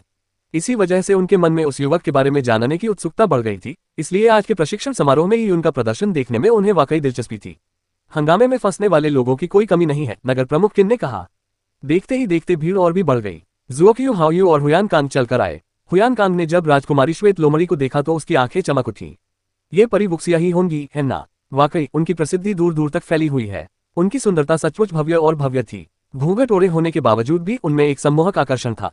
मुझे परी वुक्सिया से माफी मांगनी होगी। हालांकि यी यून उसका दोस्त है, ऐसा लगता है जैसे वह उसे धोखा दे रहा है। वह बेहद नीच है। मैं ऐसे व्यक्ति को म्यूरियड सिटी में लगातार छलकपट करते हुए नहीं देख सकता। जुओक्यू हाओयू ने न्याय के लिए दृढ़ रुख अपनाते हुए कहा। राजकुमारी व्हाइट फॉक्स की प्रतिक्रिया इतनी ठंडी थी मानो उसने उसे सुना ही न हो। उसी क्षण यी यून यूनशिन लॉफ्ट से बाहर आया। उसने भी जुओक्यू हाओयू के अपमान को अनसुना कर दिया। उसने विनम्रतापूर्वक नगर स्वामी किन को प्रणाम किया और कहा, ये कनिष्ठ यी यून नगर स्वामी किन का स्वागत करता है। यी यून अभी भी नगर स्वामी किन के प्रति बहुत आभारी थी। वुक्सिया की परी। यी यून ने राजकुमारी श्वेत लोमड़ी को हल्की सी मुस्कान दी। सचमुच उसके और राजकुमारी श्वेत लोमड़ी के बीच भाग्य का एक बंधन था। हाँ, मैं आज आपके लिए गवाह बन सकता हूँ। अपनी गोलियों को आसानी से परिष्कृत करें। नगर स्वामी किन ने यी यून पर सौहार्दपूर्ण ढंग से हंसा। यह दृश्य देखकर जुओक्यू हाओयू का चेहरा उतर गया। यी यून ने ऐसा क्या किया था कि वह नगर स्वामी किन और परी वुक्सिया की कृपा पाने का पात्र बना, और उसने जो कहा उसे अनसुना कर दिया गया। ऐसा लग रहा था मानो वही मूर्ख हो। पब फ्यूचर एड्स। उसके होठों के कोने फड़क उठे। यी यून की कमजोरी पर जानबूझकर वार करते हुए उसने कहा, यी यून डोंट शियाओवान अभी भी अंदर पड़ी है ना। तुमने जेडवेव संप्रदाय के नेता की मदद नकली गोलियों का एक बर्तन तैयार करके की थी, और अब डोंट शियाओवान तुम्हारे यूनशिन लॉफ्ट में लगभग मरणासन अवस्था में पड़ी है। आज मैं मायरीड सिटी के नगर स्वामी के साथ मिलकर नियमों का पालन करवाऊंगा और डोंट शियाओवान के लिए न्याय दिलाऊंगा। जुओक्यू हाओयू ने जोश से भरे स्वर में कहा, अगर तुम आज सुप्रीम पैलेस आइसहार्ट पिल्स बनाने में नाकाम रहे तो मैं तुमसे दुगुना हर्जाना ही नहीं मांगूंगा, बल्कि तुम्हारे हाथ भी कटवा दूंगा। क्या तुम चुनौती स्वीकार करने की हिम्मत रखते हो। जुओक्यू हाओयू थोड़ा चिंतित था। मौजूदा हालात में संभव था कि जू वुक्सिया यी यून को मुआवजा चुकाने में मदद करे। तब यी यून को कोई सजा नहीं मिलेगी। जुओक्यू हाओयू आज की घटना से और भी कुछ चाहता था। वह यी यून को घायल करने के बदले अपनी कीमती जड़ी बूटियां खोने को भी तैयार था। तुम मेरे हाथ कटवाना चाहते हो, लेकिन अगर तुम हार गए तो क्या होगा। यी यून ने जुओक्यू हाओयू से सवालिया अंदाज में पलटवार किया। यदि आप सुप्रीम पैलेस आइसहार्ट पिल्स को परिष्कृत करने में सक्षम हैं, तो मैं अपने वचन वापस ले लूंगा और आपको अतिरिक्त 500,000 रून्स का भुगतान करूंगा। जुओक्यू हाओयू ने उपहास उड़ाया क्योंकि उसे विश्वास नहीं था कि वह हार जाएगा। जुओक्यू हाओयू की बातें सुनकर नगर स्वामी किन हंस पड़ा। अगर यी यून नाकाम होता है तो उसके हाथ काट दिए जाएंगे, लेकिन अगर वह नाकाम नहीं होता है तो बस इतना होगा कि तुम अपने शब्द वापस ले लो और कुछ मुआवजा दे दो। ये शर्तें वाकई उचित हैं। नगर प्रमुख किन ने यह बात हल्के फुल्के अंदाज में कही, लेकिन उनके शब्दों में छिपी व्यंग्यशीलता को कोई भी समझ सकता था। जुओक्यू हाओयू का चेहरा सख्त हो गया। अगर यी यून ने ऐसा कहा होता तो वह पलटवार में उसका मजाक उड़ा सकता था। मिरियड सिटी के नियमों के अनुसार दाव पैलेस क्षेत्र के योद्धा के हाथ 5 लाख रूनों के बराबर भी नहीं थे, लेकिन जब बात नगर स्वामी किन की हो तो वह कैसे पलटवार कर सकता था। यी यून ने आगे कहा, चूंकि तुम मेरे हाथों पर दांव लगाना चाहते हो तो तुम्हारे हाथों पर दांव लगाना ही समझदारी होगी। और हाँ किमियागर हुयान, तुम्हें भी पीछे नहीं रहना चाहिए। मेरे पास हाथ पैर हैं, तो क्यों ना मैं तुम्हारे हाथों पर भी दांव लगा दूं। यी यून की बातें सुनकर हुयान कांग का चेहरा बदल गया। यी यून आखिरकार क्या रही थी। तुम तो नौसिखिए हो, चींटी जैसे तुच्छ प्राणी। दवाइयां बनाने में तुम कितनी काबिलियत रख सकते हो? तुम तो बस एक धोखेबाज हो, और आज मैं तुम्हारा मुखौटा उतार कर तुम्हें बेनकाब कर दूंगा। हुयान कांग ने गुस्से से कहा, तुम इतनी बकवास क्यों करते हो? मैं तुमसे पूछ रहा हूँ, क्या तुम शर्त लगा रहे हो या नहीं? ये यून आक्रामक था। सभी को पता चल गया था कि हुयान कांग में आत्मविश्वास की कमी है। उसी क्षण ज़ुओक्यू हाओयू ने कहा, मैं शर्त लगाता हूँ। डोंग शियाओवान की बीमारी नकली नहीं हो सकती थी। उसे पूरा यकीन था कि यून शरीर शुद्धिकरण की गोलियां बनाने में असफल रहा तो वह कहीं अधिक कठिन सर्वोच्च महल की बर्फीली हृदय की गोलियां कैसे बना सकता था। ठीक है, रू एयर परिष्करण के लिए तैयार हो जाओ। सुप्रीम पैलेस आइसहार्ट पिल्स को परिष्कृत करने के लिए आवश्यक सामग्रियां ज़ुओक्यू हाओयू द्वारा प्रदान की गई थी और सभी आवश्यक चीजें मौजूद थीं। अब फ्यूचर एड्स। यूनशिन लॉफ्ट के बाहर की सड़कें लोगों से खचाखच भरी हुई थीं और यूनशिन लॉफ्ट के अंदर जगह सीमित थी। उसी क्षण ज़ुओक्यू बो ने एक काली गोलाकार डिस्क निकाली। उसने कहा, यह मेरा दवा का चबूतरा है, चलो इसका इस्तेमाल करते हैं। जैसे ही ज़ुओक्यू बो ने बोलना शुरू किया, उसने गोलाकार डिस्क फेंकी और वह सबके पैरों के नीचे प्रकट हो गई। वह फैलने लगी और देखते ही देखते सबको अपने अंदर समा लिया। पल भर में आसपास की दुकानें और गलियां गायब हो गईं। वह एक अत्यंत विशाल स्थान में बदल गई। ये यून नगर स्वामी किन और उनके साथी औषधि चबूतरे के बीच में थे। ये यून के सामने एक पत्थर का चबूतरा था जो उनके लिए तैयार किया गया औषधि शोधन चबूतरा था। ये यून ने तुरंत काम शुरू कर दिया। उसने हाथ से इशारा किया और अपने दाहिने हाथ से एक छोटा घूमता हुआ कड़ाहा प्रकट कर दिया। ये यून के कड़ाहे को देखकर हुयान कांग ने व्यंग्यात्मक मुस्कान आने से खुद को नहीं रोका। वह ये यून के साधारण से दिखने वाले कड़ाहे का मजाक नहीं उड़ा रहा था। कई कड़ाहे ऊपर से पुराने लगते थे, लेकिन उनमें कोई असाधारण गुण छिपा होता था। ऐसा होना कोई असामान्य बात नहीं थी, बल्कि वह इस बात पर हंस रहा था कि कड़ाहे के अंदर बनी संरचना अधूरी थी। यह एक घटिया वस्तु थी। एक अपूर्ण संरचना वाला कड़ाहा बेकार था, चाहे उसमें रखी वस्तु कितनी भी अच्छी गुणवत्ता की हो। एक रसायनशास्त्री अपनी आजीविका के लिए जरूरी वस्तु को इतनी दयनीय हालत में कैसे छोड़ सकता है? सोचो, तुमने एक बेकार कड़ाही निकाली है जिसमें कोई मंत्रोच्चार नहीं है। अगर वो मेरे सामने फेंक भी दी जाए तो मैं उसे देखूंगा भी नहीं। हुयान कांग ने कहा। यह सुनकर सब हैरान रह गए और सबने ज़ुओक्यू बो की ओर देखा। ज़ुओक्यू बो ने सिर हिलाया। कड़ाही की संरचना वाकई अधूरी है। मैं ये भी नहीं बता सकता कि सतह पर कुछ खास है या नहीं। आमतौर पर कड़ाही की संरचना क्षतिग्रस्त होने पर उसकी गुणवत्ता 10 गुना कम हो जाती है। क्या गुणवत्ता इतनी गिर जाएगी? भीड़ स्तब्ध रह गई। चाहे वह कड़ाही कितनी भी अच्छी क्यों न हो, अगर उसमें काम करने वाला तंत्र न हो तो क्या वह मूल रूप से कबाड़ नहीं थी? क्या ये यून टूटी हुई कड़ाही का इस्तेमाल गोलियां बनाने के लिए कर रही थी? उस समय ये यून ने अपना कड़ाहा खोल दिया था।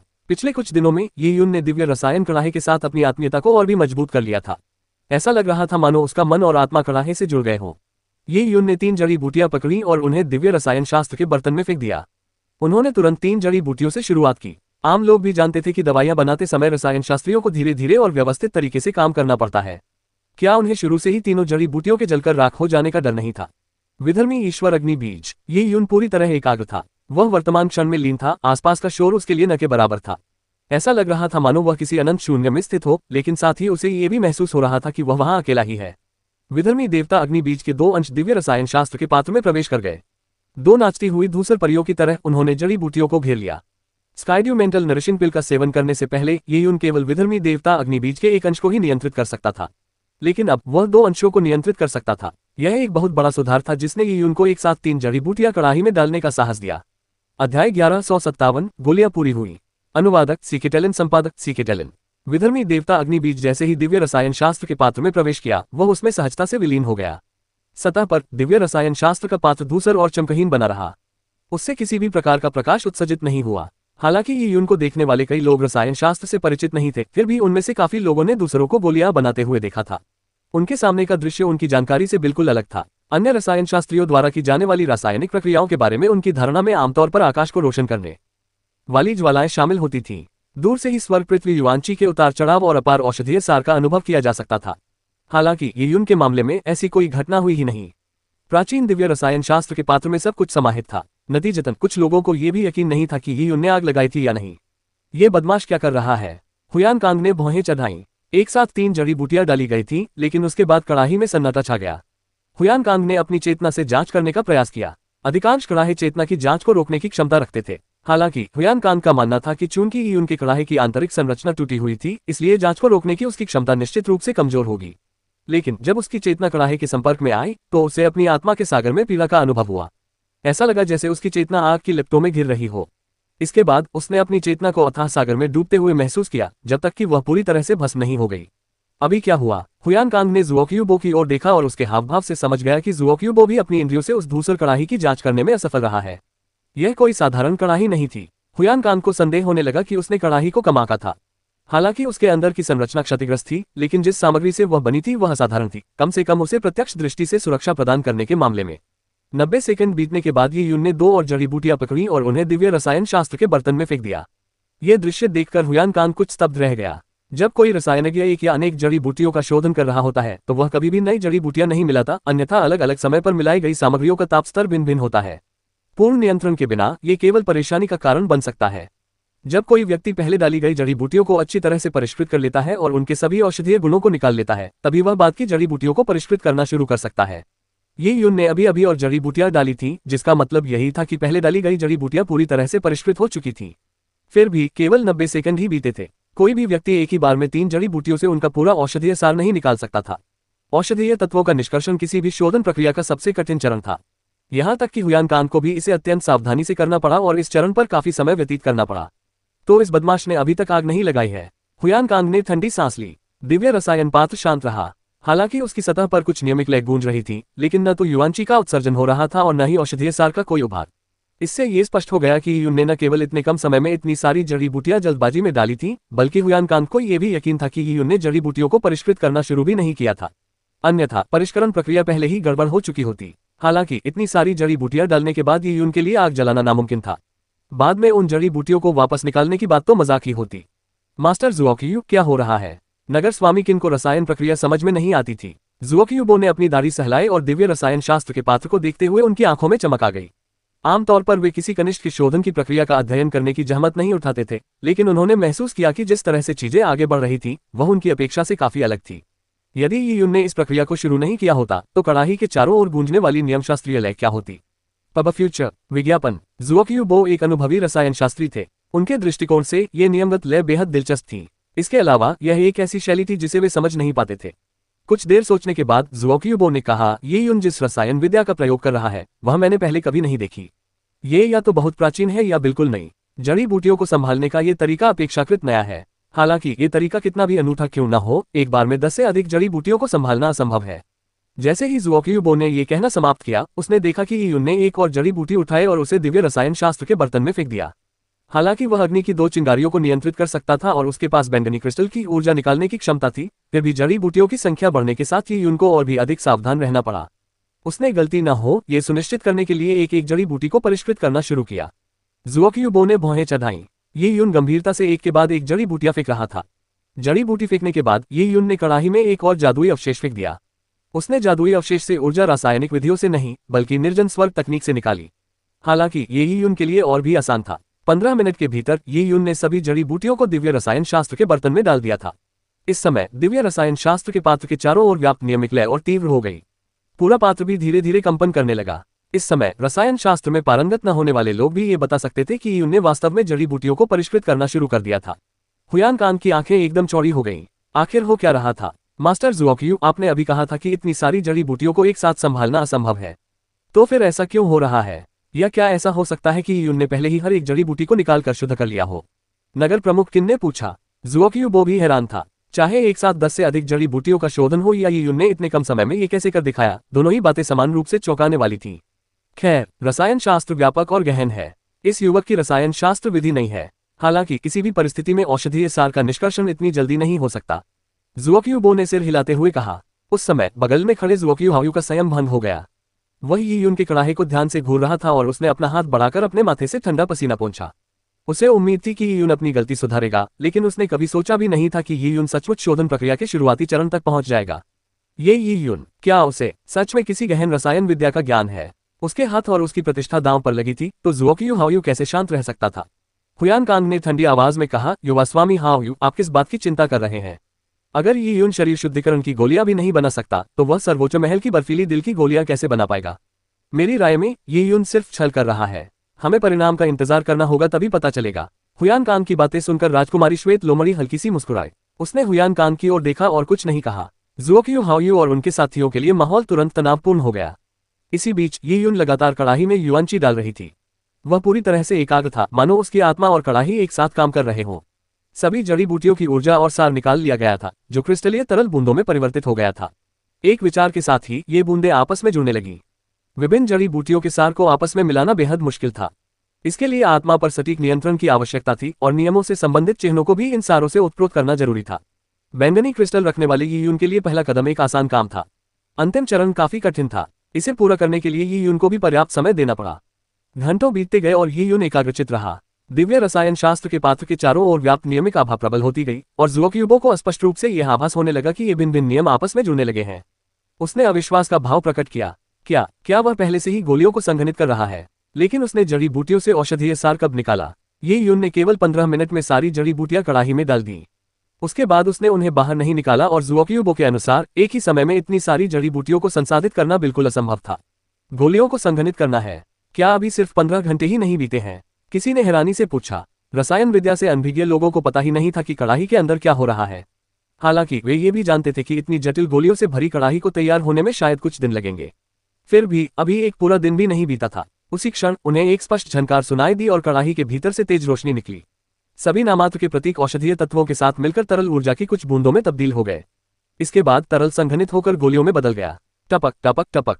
ये यून की हथेली में 7 गोलियां लुढ़क गईं। वे क्रिस्टलीय पानी की बूंदों जैसी दिखती थीं जो सूर्य की रोशनी को अपवर्तित करने की तरह चमक रही थीं। ज़ुओक्यूबो अपनी सीट से सीधे खड़े हो गए। गोली शोधन प्रक्रिया पूरी हो गई। सुप्रीम पैलेस आइसहार्ट पिल्स की 7 ऐसी गोलियां बनाई गई थी जिन्हें बनाना बेहद मुश्किल माना जाता था।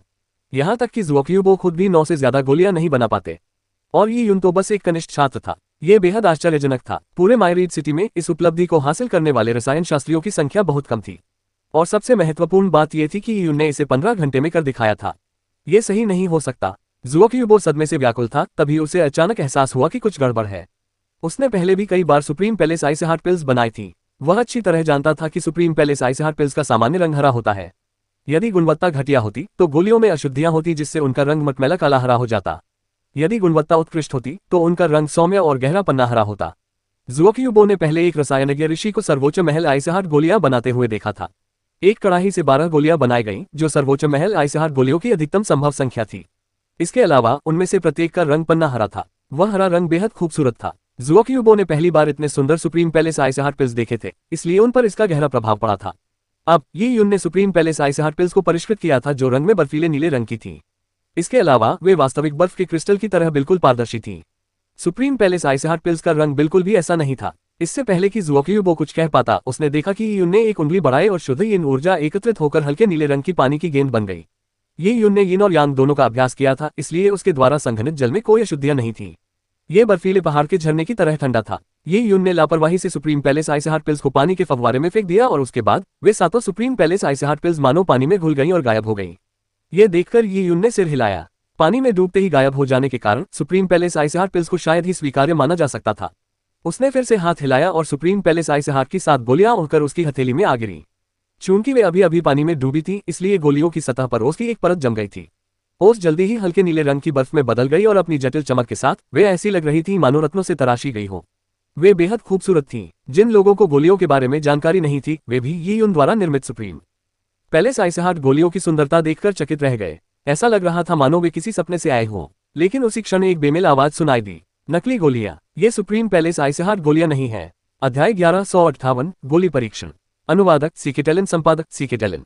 क्या नकली गोलियां? सबने चिल्लाने वाले व्यक्ति की ओर देखा। वह कोई और नहीं बल्कि हुयान कांग था। सभी का ध्यान सफलतापूर्वक आकर्षित करने के बाद हुयान कांग ने दबे स्वर में कहा, इन गोलियों की सुंदर दिखावट से धोखा मत खाए। ये वास्तव में नकली गोलियां हैं। कीमियागर हुयान, क्या आप निश्चित हैं? जैसे ही ज़ुओक्यू हाओयू ने यी यून को गोलियां बनाते देखा, उसका चेहरा पीला पड़ गया। उसे ऐसा लगा मानो उसने हुयान कांग के दावों को सुनकर अपनी जान बचाने का आखिरी सहारा पा लिया हो। असली सुप्रीम पैलेस आइसहार्ट गोलियां हरे रंग की होती हैं। बेहतरीन गुणवत्ता वाली गोलियां चमकीले पन्ना हरे रंग की होती हैं। हमारे पास जो सुप्रीम पैलेस आइसहार्ट गोलियां हैं, वे नीले रंग की हैं। ये बदमाश हमें धोखा देने के लिए नकली गोलियों का इस्तेमाल कर रहा है। हमें यह नहीं भूलना चाहिए कि डोंग शियाओवान उसकी गोलियों की वजह से ही अपनी आखिरी सांसें ले रही है। जब हुयान कांग ने यह कहा तो सभी ने ज़ुओक्यूबो की ओर देखा। ज़ुओक्यूबो ने भी सिर हिलाया और कहा, सर्वोच्च महल की आइसहार्ट गोलियां सचमुच हरे रंग की हैं। यहां तक कि जब कोई रसायन शास्त्री ऋषि इनका शोधन करते हैं, तब भी परिणामी सर्वोच्च महल की आइसहार्ट गोलियां हरे रंग की ही होती हैं। मैंने पहले कभी इस तरह की बर्फीले नीले रंग की गोलियां नहीं देखी। जैसे ही ज़ुओक्यूबो बोल रहा था, उसने अपनी अंतरस्थानिक अनुभूति से एक दवा की बोतल निकाली। बोतल खोलने पर उसमें से कुछ पन्ना हरे रंग की गोलियां निकली जिनसे जड़ी बूटियों की खुशबू आ रही थी। ये सुप्रीम पैलेस आइसहार्ट पिल्स हैं जिन्हें मैंने कुछ साल पहले परिष्कृत किया था। आप सभी लोग इन्हें देख सकते हैं। लोग इस बात पर आश्चर्यचकित थे कि ज़ुओक्यूबो इतनी सहजता से supreme palace ice heart pills अपने साथ रखता था। एक शीर्ष रसायनज्ञ होने के नाते ज़ुओक्यूबो के पास कई गोलियां मौजूद थीं। Supreme palace ice heart pills जैसी दुर्लभ गोलियां भी अपवाद नहीं थीं। लोगों ने ज़ुओक्यूबो की हथेली देखी और सचमुच उसमें 2 गोलियां थीं जो पूरी तरह से पन्ना हरे रंग की थीं। वे यी यून की हथेली में मौजूद गोलियों से बिल्कुल अलग थीं। ज़ुओक्यूबो ने कहा, supreme palace ice heart pills आत्मा को शक्ति प्रदान करने और रक्त को पुनर्जीवित करने के साथ साथ साधना स्तर बढ़ाने और दांतियान को पोषण देने के लिए बनाई गई गोलियां हैं। इनका उपयोग गंभीर रूप से घायल लोगों की जान बचाने के लिए किया जा सकता है, इसलिए स्वाभाविक ही है कि मैं इन्हें अपने साथ रखता हूँ। हाँ, सही गोलियां देखकर ज़ुओक्यूहाओ जोर से हंस पड़ा। ये यून, तुम्हें अपने बचाव में क्या कहना है? छुरी निकालो, मैं खुद तुम्हारे हाथ काट दूंगा। ज़ुओक्यूबो के बोलने के बाद ज़ुओक्यूहाओ को सुरक्षा का एहसास हुआ। उसे यकीन था कि उसने शर्त जीत ली है, लेकिन इस घटनाक्रम के बावजूद ये यून अविचलित रही। उन्होंने कहा, कोई गोली सही ढंग से तैयार की गई है या नहीं, यह जरूरी नहीं कि अधिकांश लोगों द्वारा अपनाई गई विधियों से निर्धारित हो। ज़ुओक्यूहाओ, चूंकि आप इस बात पर अड़े हैं कि मैंने जो गोलियां तैयार की हैं वे नकली हैं, तो क्या आप दांव बढ़ाने की हिम्मत करेंगे? क्या आप अपने पैरों और आंखों के साथ साथ 3 मिलियन रून का दांव भी लगाएंगे? आप उद्धरण चिन्ह। ज़ुओक्यूहाओ की आवाज लड़खड़ा गई। उसने कभी उम्मीद नहीं की थी कि ये यून के मन में ऐसे अजीबोगरीब विचार आते रहेंगे। क्या वह पागल हो गया था? ये यून को इतना शांत देखकर ज़ुओक्यूहाओ असमंजस में पड़ गया। एक ईमानदार व्यक्ति एक अविवेकी व्यक्ति से डरता है, जबकि अविवेकी व्यक्ति एक ऐसे लापरवाह व्यक्ति से डरता है जो अपने जीवन की परवाह नहीं करता। वहीं लापरवाह व्यक्ति एक पागल व्यक्ति से डरता है। उसके नजरिए से ये यून एक पागल व्यक्ति जैसा था। वह आखिर क्या कर रहा था? दांव को इतना बड़ा चढ़ाकर क्यों पेश कर रहा था? क्या आप जोखिम नहीं लेना चाहेंगे? ज़ुओक्यूहाओ ने ज़ुओक्यूबो की ओर देखा। छठे दादा, मैं। ज़ुओक्यूबो ने थोड़ा भौहें चढ़ाई। उन्हें समझ नहीं आ रहा था कि यून का आत्मविश्वास कहां से आ रहा है। उन्होंने कुछ कदम आगे बढ़कर यून की ओर हाथ बढ़ाया। युवक, क्या मैं गोलियों का परीक्षण कर सकता हूं? मायरीड सिटी के एक शीर्ष रसायनज्ञ के रूप में ज़ुओक्यूबो के स्वाभाविक रूप से गोलियों का मूल्यांकन करने के अपने मानक थे।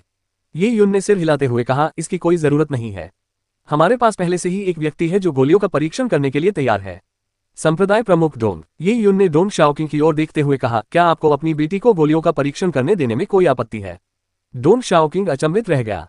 मेरी बेटी, चिंता मत करो। Supreme palace ice heart pills लेने से तुम्हारी बेटी की हालत में केवल सुधार ही होगा। Supreme palace ice heart pills और बॉडी क्लींजिंग पिल्स अलग अलग थी। बॉडी क्लींजिंग पिल्स शरीर को शुद्ध करती थी, लेकिन जब उनका औषधीय सार डोंग शियाओवान के शरीर में मौजूद दुष्ट शक्ति को बाहर निकालने में असमर्थ रहा, तो उसने उसे और उत्तेजित कर दिया। Supreme palace ice heart pills की बात करें तो वे आत्मा की शक्ति को बढ़ाती हैं, रक्त को पुनर्जीवित करती हैं और डार्टियन का पोषण करते हुए व्यक्ति के जीवन को लंबा करती हैं। डोंग शियाओवान के शरीर में एक दुष्ट शक्ति विद्यमान थी, इसलिए उसकी जीवन शक्ति बहुत कमजोर थी। उसकी आत्मा और दांतियान उस दुष्ट शक्ति द्वारा जकड़े हुए थे, जिससे वह मृत्यु के कगार पर पहुंच गई थी।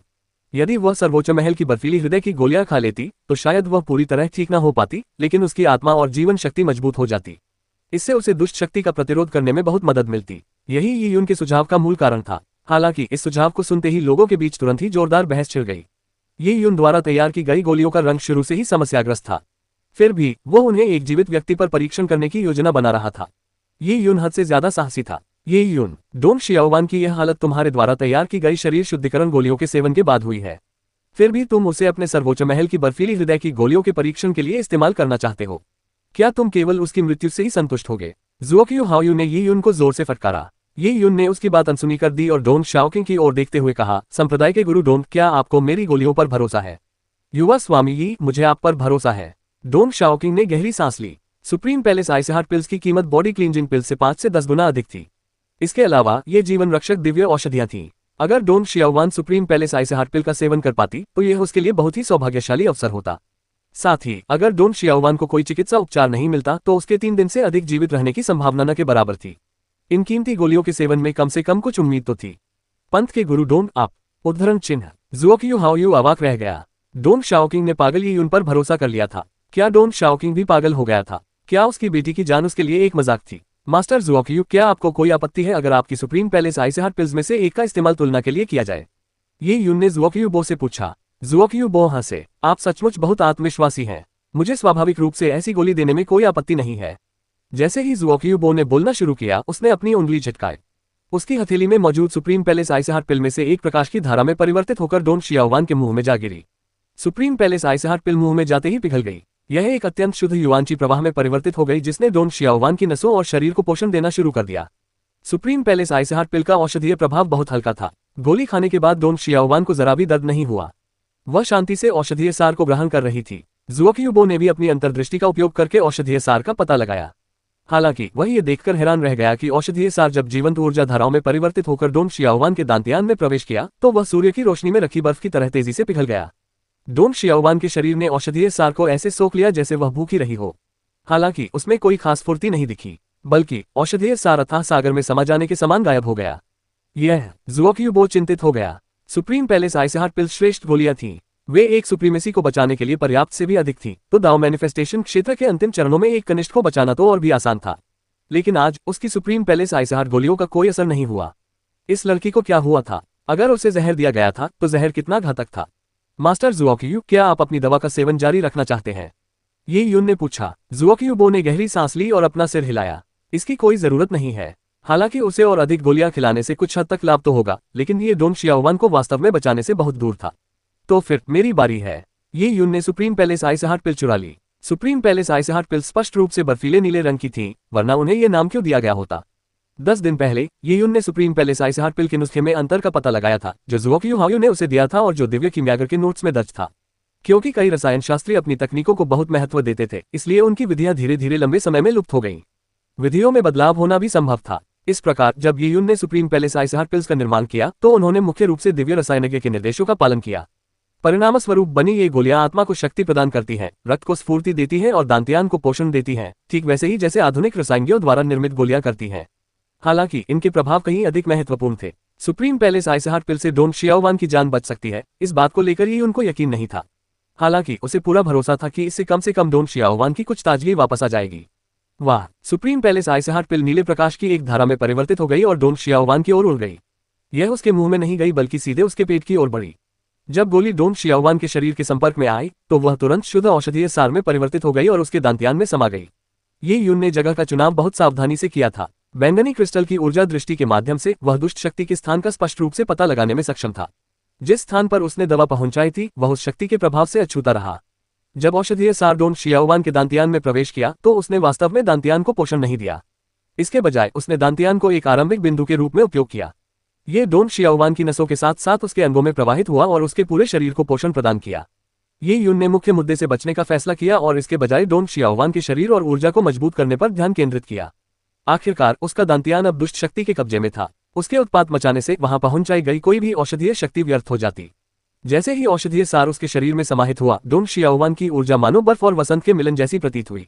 धीरे धीरे ये पिघलकर बहती धाराओं में तब्दील हो गई और उसकी नसों में प्रवाहित होने लगी। कुछ मिनटों बाद डोंग शियाओवान का चेहरा, जो पहले बिल्कुल सफेद था, लालिमा से भर गया। उसकी पलकें भी हल्की हल्की फड़फड़ाने लगी, मानो वह किसी भी क्षण अपनी आंखें खोल देगी। जियाओवान अपनी बेटी को आखिरकार प्रतिक्रिया के संकेत देते देख डोंग शाओकिंग बेहद उत्साहित हो गया। वह तेजी से डोंग शियाओवान के पास पहुंचा। दुर्भाग्य से वह अपनी आंखें खोल ही नहीं पाई। हालांकि उसकी जीवन शक्ति पहले से कहीं अधिक जीवंत थी। उसकी आत्मा की शक्ति भी बढ़ गई थी। उसकी सांसें और दिल की धड़कनें स्थिर और मजबूत थीं। मरने के बजाय वह सोती हुई प्रतीत हो रही थी। ये काम कर रहा है, ये काम कर रहा है, डोंग शाओकिंग ने अपनी बेटी का हाथ पकड़ते हुए उत्साह से कहा। 3 दिन बीत चुके थे। आखिरकार उसे उसके हाथ से आती हुई गर्माहट का एहसास हुआ। इससे पहले उसके हाथ बर्फ के ठंडे पानी जैसे लग रहे थे। धन्यवाद युवा गुरु यी, मैं युवा गुरु यी की कृपा को जीवन भर याद रखूंगा। डोंग शाओकिंग ने यी यून को गहरा धनुष दिया। यह दृश्य देखकर ज़ुओक्यू हाओयू स्तब्ध रह गया। ऐसा लगा मानो उसने अपनी आत्मा खो दी हो, क्योंकि लंबे समय तक भी वह कोई प्रतिक्रिया नहीं दे पाया। अध्याय 1159 विजय और पराजय। अनुवादक सीके टेलन, संपादक सीके टेलन। क्या ये सचमुच सुप्रीम पैलेस आइसहार्ट पिल है? लेकिन क्या कीमियागर हुयान और मास्टर ज़ुओक्यू ने ये नहीं कहा था कि सुप्रीम पैलेस आइसहार्ट पिल्स हरे रंग की होनी चाहिए? ये यून द्वारा बनाई गई गोलियां बर्फीली नीली क्यों हैं? वहां मौजूद लोग आपस में जोर शोर से चर्चा करने लगे। वे हुयान कान को नजरअंदाज कर सकते थे, लेकिन ज़ुओक्यू बो मायरीड सिटी का एक शीर्ष रसायनज्ञ था। वह नंबर 1 गुड मायरीड इमोर्टल पवेलियन के उच्च अधिकारियों में से एक था। वह एक अधिकारी था और उसकी बातें सत्य थीं। फिर भी ज़ुओक्यू बो की सुप्रीम पैलेस आइसहार्ट पिल का डोंग शियाओवान पर कोई असर नहीं हुआ। हालांकि ये यून द्वारा तैयार की गई सुप्रीम पैलेस आइसहार्ट पिल से उसकी हालत में स्पष्ट रूप से सुधार हुआ। क्या ऐसा हो सकता है कि सुप्रीम पैलेस आइसहार्ट पिल में ज़ुओक्यू बो की उपलब्धि ये यून की तुलना में कम थी? असंभव, असंभव। ज़ुओक्यू हाओयू अचंभित था। जरूर कोई गड़बड़ है। मेरे छठे परदादा की गोलियों से बेहतर तो मेरे एक कनिष्ठ द्वारा बनाई गई सर्वोच्च महल की आइसहार्ट गोलियां कैसे हो सकती हैं? जरूर डोंग शियाओवान ने जो सर्वोच्च महल की आइसहार्ट गोली पहले खाई थी, उसका असर अभी शुरू नहीं हुआ था। उसने संयोग से ये यून की बेकार गोली ठीक उसी समय खाई जब छठे परदादा की गोली का असर शुरू हुआ, जिसके कारण ये हुआ। हाँ, यही बात है। मेरे छठे परदादा की गोली ने ही डोंग शियाओवान को ठीक किया है। वह छोटा कमीना ये यून बस किस्मत वाला था। ज़ुओक्यू हाओयू उन्माद में चिल्लाया। वह इस बात को स्वीकार नहीं कर पा रहा था कि वही उनसे हार गया है। वह इस हार का दर्द सहन नहीं कर पा रहा था। चुप रहो। उसी क्षण एक ठंडी आवाज गूंजी। यह इतनी शक्तिशाली थी कि आत्मा पर गहरा असर पड़ा। ज़ुओक्यू हाओयू का चेहरा पीला पड़ गया और वह लगभग जमीन पर गिर पड़ा।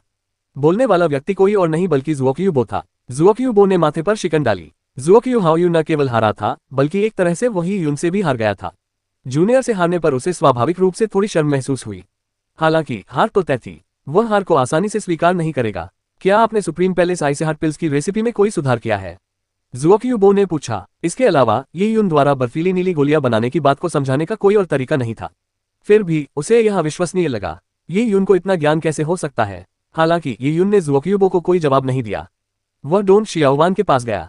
Supreme palace ice heart pill का असर उसकी उम्मीद से थोड़ा बेहतर था, इसलिए उसने दूसरी गोली निकाल ली। युवा स्वामी, ये बहुत कीमती है। इसकी कोई आवश्यकता नहीं है, कोई आवश्यकता नहीं है। डोन शाओकिंग स्पष्ट ढंग से बोल रहा था। उसे ये भी पता था कि supreme palace ice heart pills से उसकी बेटी की हालत में कुछ सुधार तो हुआ था, लेकिन वह पूरी तरह ठीक नहीं हुई थी। इसके अलावा supreme palace ice heart pills बहुत महंगी थी। पहले हुए समझौते के अनुसार अब वे ये यून के पास थी। वह कैसे ये यून को अपनी निजी संपत्ति से अपनी बेटी का पेट भरने देता? ये यून ने उत्तर दिया, संप्रदाय के गुरु डोन, औपचारिकता निभाने की कोई आवश्यकता नहीं है। आपने मुझे स्काईड्यू घास दी थी और यह मेरे लिए अत्यंत उपयोगी साबित हुई। कुछ गोलियां तो कुछ भी नहीं है। ये यून के लिए स्काईड्यू घास ने उसकी आत्मा को शक्ति प्रदान की। इसने उसकी चेतना को अत्यधिक बढ़ा दिया, जिससे वह विधर्मी देवता अग्निबीज की 2 छोटी छोटी बूंदों को नियंत्रित करने में सक्षम हो गया, जबकि पहले वह केवल एक को ही नियंत्रित कर पाता था। इस असाधारण सुधार की कीमत सुप्रीम पैलेस आइस हार्ट गोलियों के एक बड़े बर्तन भर के बराबर चुकाई गई।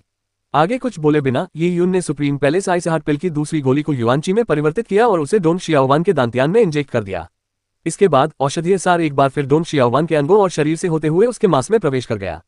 डोन शियाओवान का शरीर एक बार फिर से मजबूत हो गया। अरे, ये तो उद्धरण चिन्ह। ये यून की ऊर्जा दृष्टि लगातार सक्रिय थी। इसके माध्यम से उसने पाया कि डोन शियाओवान के शरीर में छिपा हुआ भयानक चेहरा डोन शियाओवान के बढ़ते जीवन रक्त के कारण आक्रामक हो रहा था। वह डोन शियाओवान के जीवन रक्त और युआनची को निगलने और संतुलन बनाए रखने के प्रयास में दहाड़ रहा था और संघर्ष कर रहा था। ये यून ने बैंगनी क्रिस्टल ओरिजिन के ऊर्जा पर पूर्ण नियंत्रण का उपयोग करके इसे सीधे अवशोषित करने के बारे में सोचा। उफ! बैंगनी क्रिस्टल ने एक अदृश्य ऊर्जा भावर उत्पन्न किया जिसने डोन शियाओवान के पेट को घेर लिया और फिर उसके दांतियान में समा गया। ये यून उस दुष्ट शक्ति को टुकड़े टुकड़े कर देना चाहती थी। गरज गरज गरज! दुष्ट आत्मा भय से दहाड़ उठी और डोन शियाओवान के दांतियान को कसकर पकड़ लिया तथा बैंगनी क्रिस्टल के ऊर्जा भावर का प्रतिरोध किया। ये यून की आत्मा पहले से कहीं अधिक शक्तिशाली हो गई थी। परिणामस्वरूप बैंगनी क्रिस्टल पर उसका नियंत्रण और भी अधिक निपुण हो गया था। हालांकि विनाशकारी भावर के कारण दुष्ट शक्ति की ऊर्जा लगातार कम होती जा रही थी, फिर भी वह अक्षुण्ण बनी रही। यह एक सजीव इकाई है। बैंगनी क्रिस्टल का सजीव ऊर्जावान इकाइयों पर प्रभाव काफी कम हो जाता है। ये यून ने मन ही मन बुदबुदाया। वह बैंगनी क्रिस्टल की कमजोरियों से वाकिफ था। उसके लिए दुष्ट शक्ति को पूरी तरह से पराजित करना बहुत मुश्किल था। इसके अलावा उसने अभी अभी सर्वोच्च महल की बर्फीली हृदय की गोलियों का एक बड़ा बर्तन तैयार किया था। इससे उसकी आत्मा की शक्ति पर काफी असर पड़ा था, इसलिए उसके लिए डोन शियाओवान को तुरंत ठीक करना असंभव था। ये यून ने गहरी सांस ली और उस दुष्ट शक्ति को मारने का विचार छोड़ दिया। ऊर्जा का बवंडर गायब होने के बावजूद दुष्ट शक्ति हाल ही के सदमे से उबर नहीं पाई थी। डोन शियाओवान के दांतियान के माध्यम से वह ये यून को देख सकती थी। उसके पहले के भयानक चेहरे पर भय का भाव प्रकट हुआ। अंततः उसे समझ आ गया कि वह युवक उसे देख सकता है। इतना ही नहीं, वह उसे मार भी सकता है। वह दुष्ट शक्ति भय क्यों नहीं महसूस करेगी? भाड़ में जाओ! डोन शियाओवान के दंतियन के भीतर ये यून की ठंडी चीख गूंज उठी। दुष्ट शक्ति को गहरा झटका लगा। अंततः वह ये यून का विरोध करने की हिम्मत नहीं कर पाए और धीरे धीरे शांत हो गई। ये यून के आदेश के बावजूद इसने डोन शियाओवान के शरीर को नहीं छोड़ा, क्योंकि इसमें इतनी हिम्मत नहीं थी। हालांकि चुपचाप पीछे हटने के बाद इसने धीरे धीरे डोन शियाओवान की युआनची और जीवन रक्त की उस शक्ति को मुक्त किया जिसे इसने सील कर रखा था। हालांकि शुरुआत में युआनची और जीवन शक्ति कमजोर थी, लेकिन जैसे ही दुष्ट शक्ति का प्रतिरोध खत्म हुआ, supreme palace ice heart pill का सार तेजी से बढ़ गया। औषधीय सार उसकी नसों से होते हुए उसके अंगों और शरीर में प्रवाहित हुआ, जिससे धीरे धीरे उसकी जीवन शक्ति बहाल हो गई। जैसे ही उसकी जीवन शक्ति सामान्य हुई, डोन शियाओवान की पहले से अवरुद्ध आत्मा भी जागृत होने लगी। 3 मिनट से भी कम समय में डोन शियाओवान का चेहरा काफी लाल हो गया। डोन शाओकिंग ने अपनी बेटी में आए बदलावों को महसूस किया और उसे अभी भी यह समझ नहीं आ रहा था कि आखिर हुआ क्या था। खांसी। डोन शियाओवान को अचानक खांसी आ गई और उसका शरीर कुछ बार कांप उठा। धीरे धीरे उसने अपनी आंखें खोली। उसकी धुंधली दृष्टि धीरे धीरे साफ होने लगी। उसने अपने पिता का चेहरा और एक ऐसे युवक को देखा जिसे वह पहचान नहीं पाए। मैं क्या हूँ? क्या हो रहा है? डोन शियाओवान ने स्तब्धता में कहा। पिछले कुछ दिनों से उसे ऐसा लग रहा था जैसे वह किसी अंधेरे और छोटे से कमरे में कैद हो गई हो। उसे पता ही नहीं चला कि कितना समय बीत गया। अब जब उसने दोबारा रोशनी देखी, तब भी उसे समझ नहीं आ रहा था कि उसके शरीर के साथ क्या हुआ था। जियाओवान। डोन शाओकिंग खुशी से इतना भावुक हो गया कि उसकी आंखों में आंसू आ गए। उसने कभी सोचा भी नहीं था कि यून की दूसरी सुप्रीम पैलेस आइसहार्ट पिल डोंग शियाओवान को जगा पाएगी। वह बेहद उत्साहित था। उसने पहले ही खुद को सबसे बुरे हालात के लिए मानसिक रूप से तैयार कर लिया था। अब डोंग शियाओवान के जागने से उसे ऐसा लगा जैसे उसे अपनी खोई हुई बेटी वापस मिल गई हो। डोंग शियाओवान को जागते देख वहां मौजूद सभी लोग चुप हो गए। वे बैंगनी क्रिस्टल के अस्तित्व को महसूस नहीं कर सके। उन्हें बस इतना पता था कि यून ने डोंग शियाओवान का सफलतापूर्वक इलाज करने के लिए सुप्रीम पैलेस आइसहार्ट की 2 गोलियों का इस्तेमाल किया था। क्या यून द्वारा निर्मित सुप्रीम पैलेस आइसहार्ट पिल्स कुछ ज्यादा ही चमत्कारी नहीं थी? वे भली भांति जानते थे कि डोंग शियाओवान की स्थिति इतनी गंभीर थी कि मानो उसे मृत्युदंड दे दिया गया हो।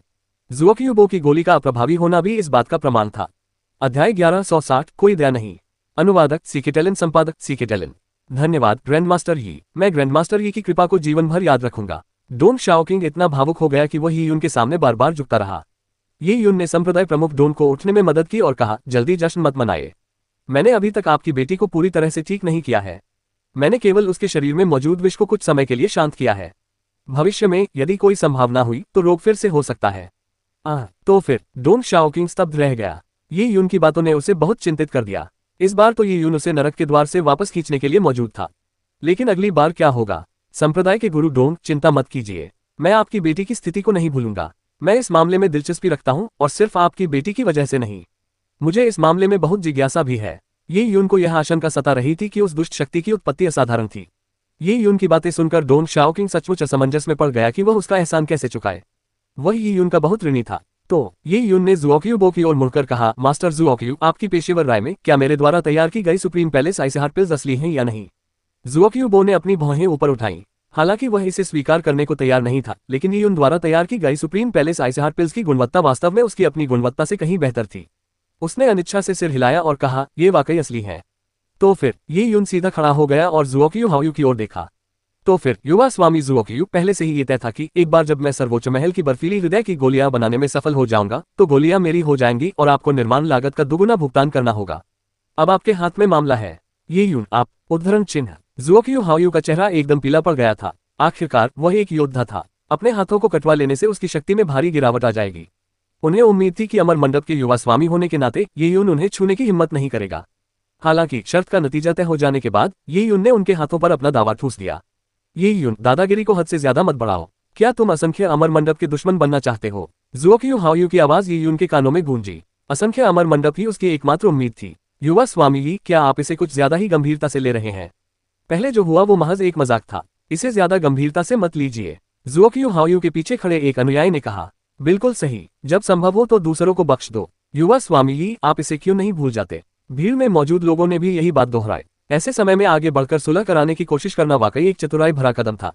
अगर कोई इस विवाद को सुलझा लेता तो शायद उसे जुओक्यू हाओयू की दोस्ती मिल जाती। किसी को भी विश्वास नहीं था कि यून सचमुच जुओक्यू हाओयू के हाथ काट देगा। क्या यह हास्यास्पद नहीं होगा कि असंख्य अमर मंडप के एक युवा स्वामी के हाथ किसी अनाधिकृत कनिष्ठ द्वारा काट दिए जाएं?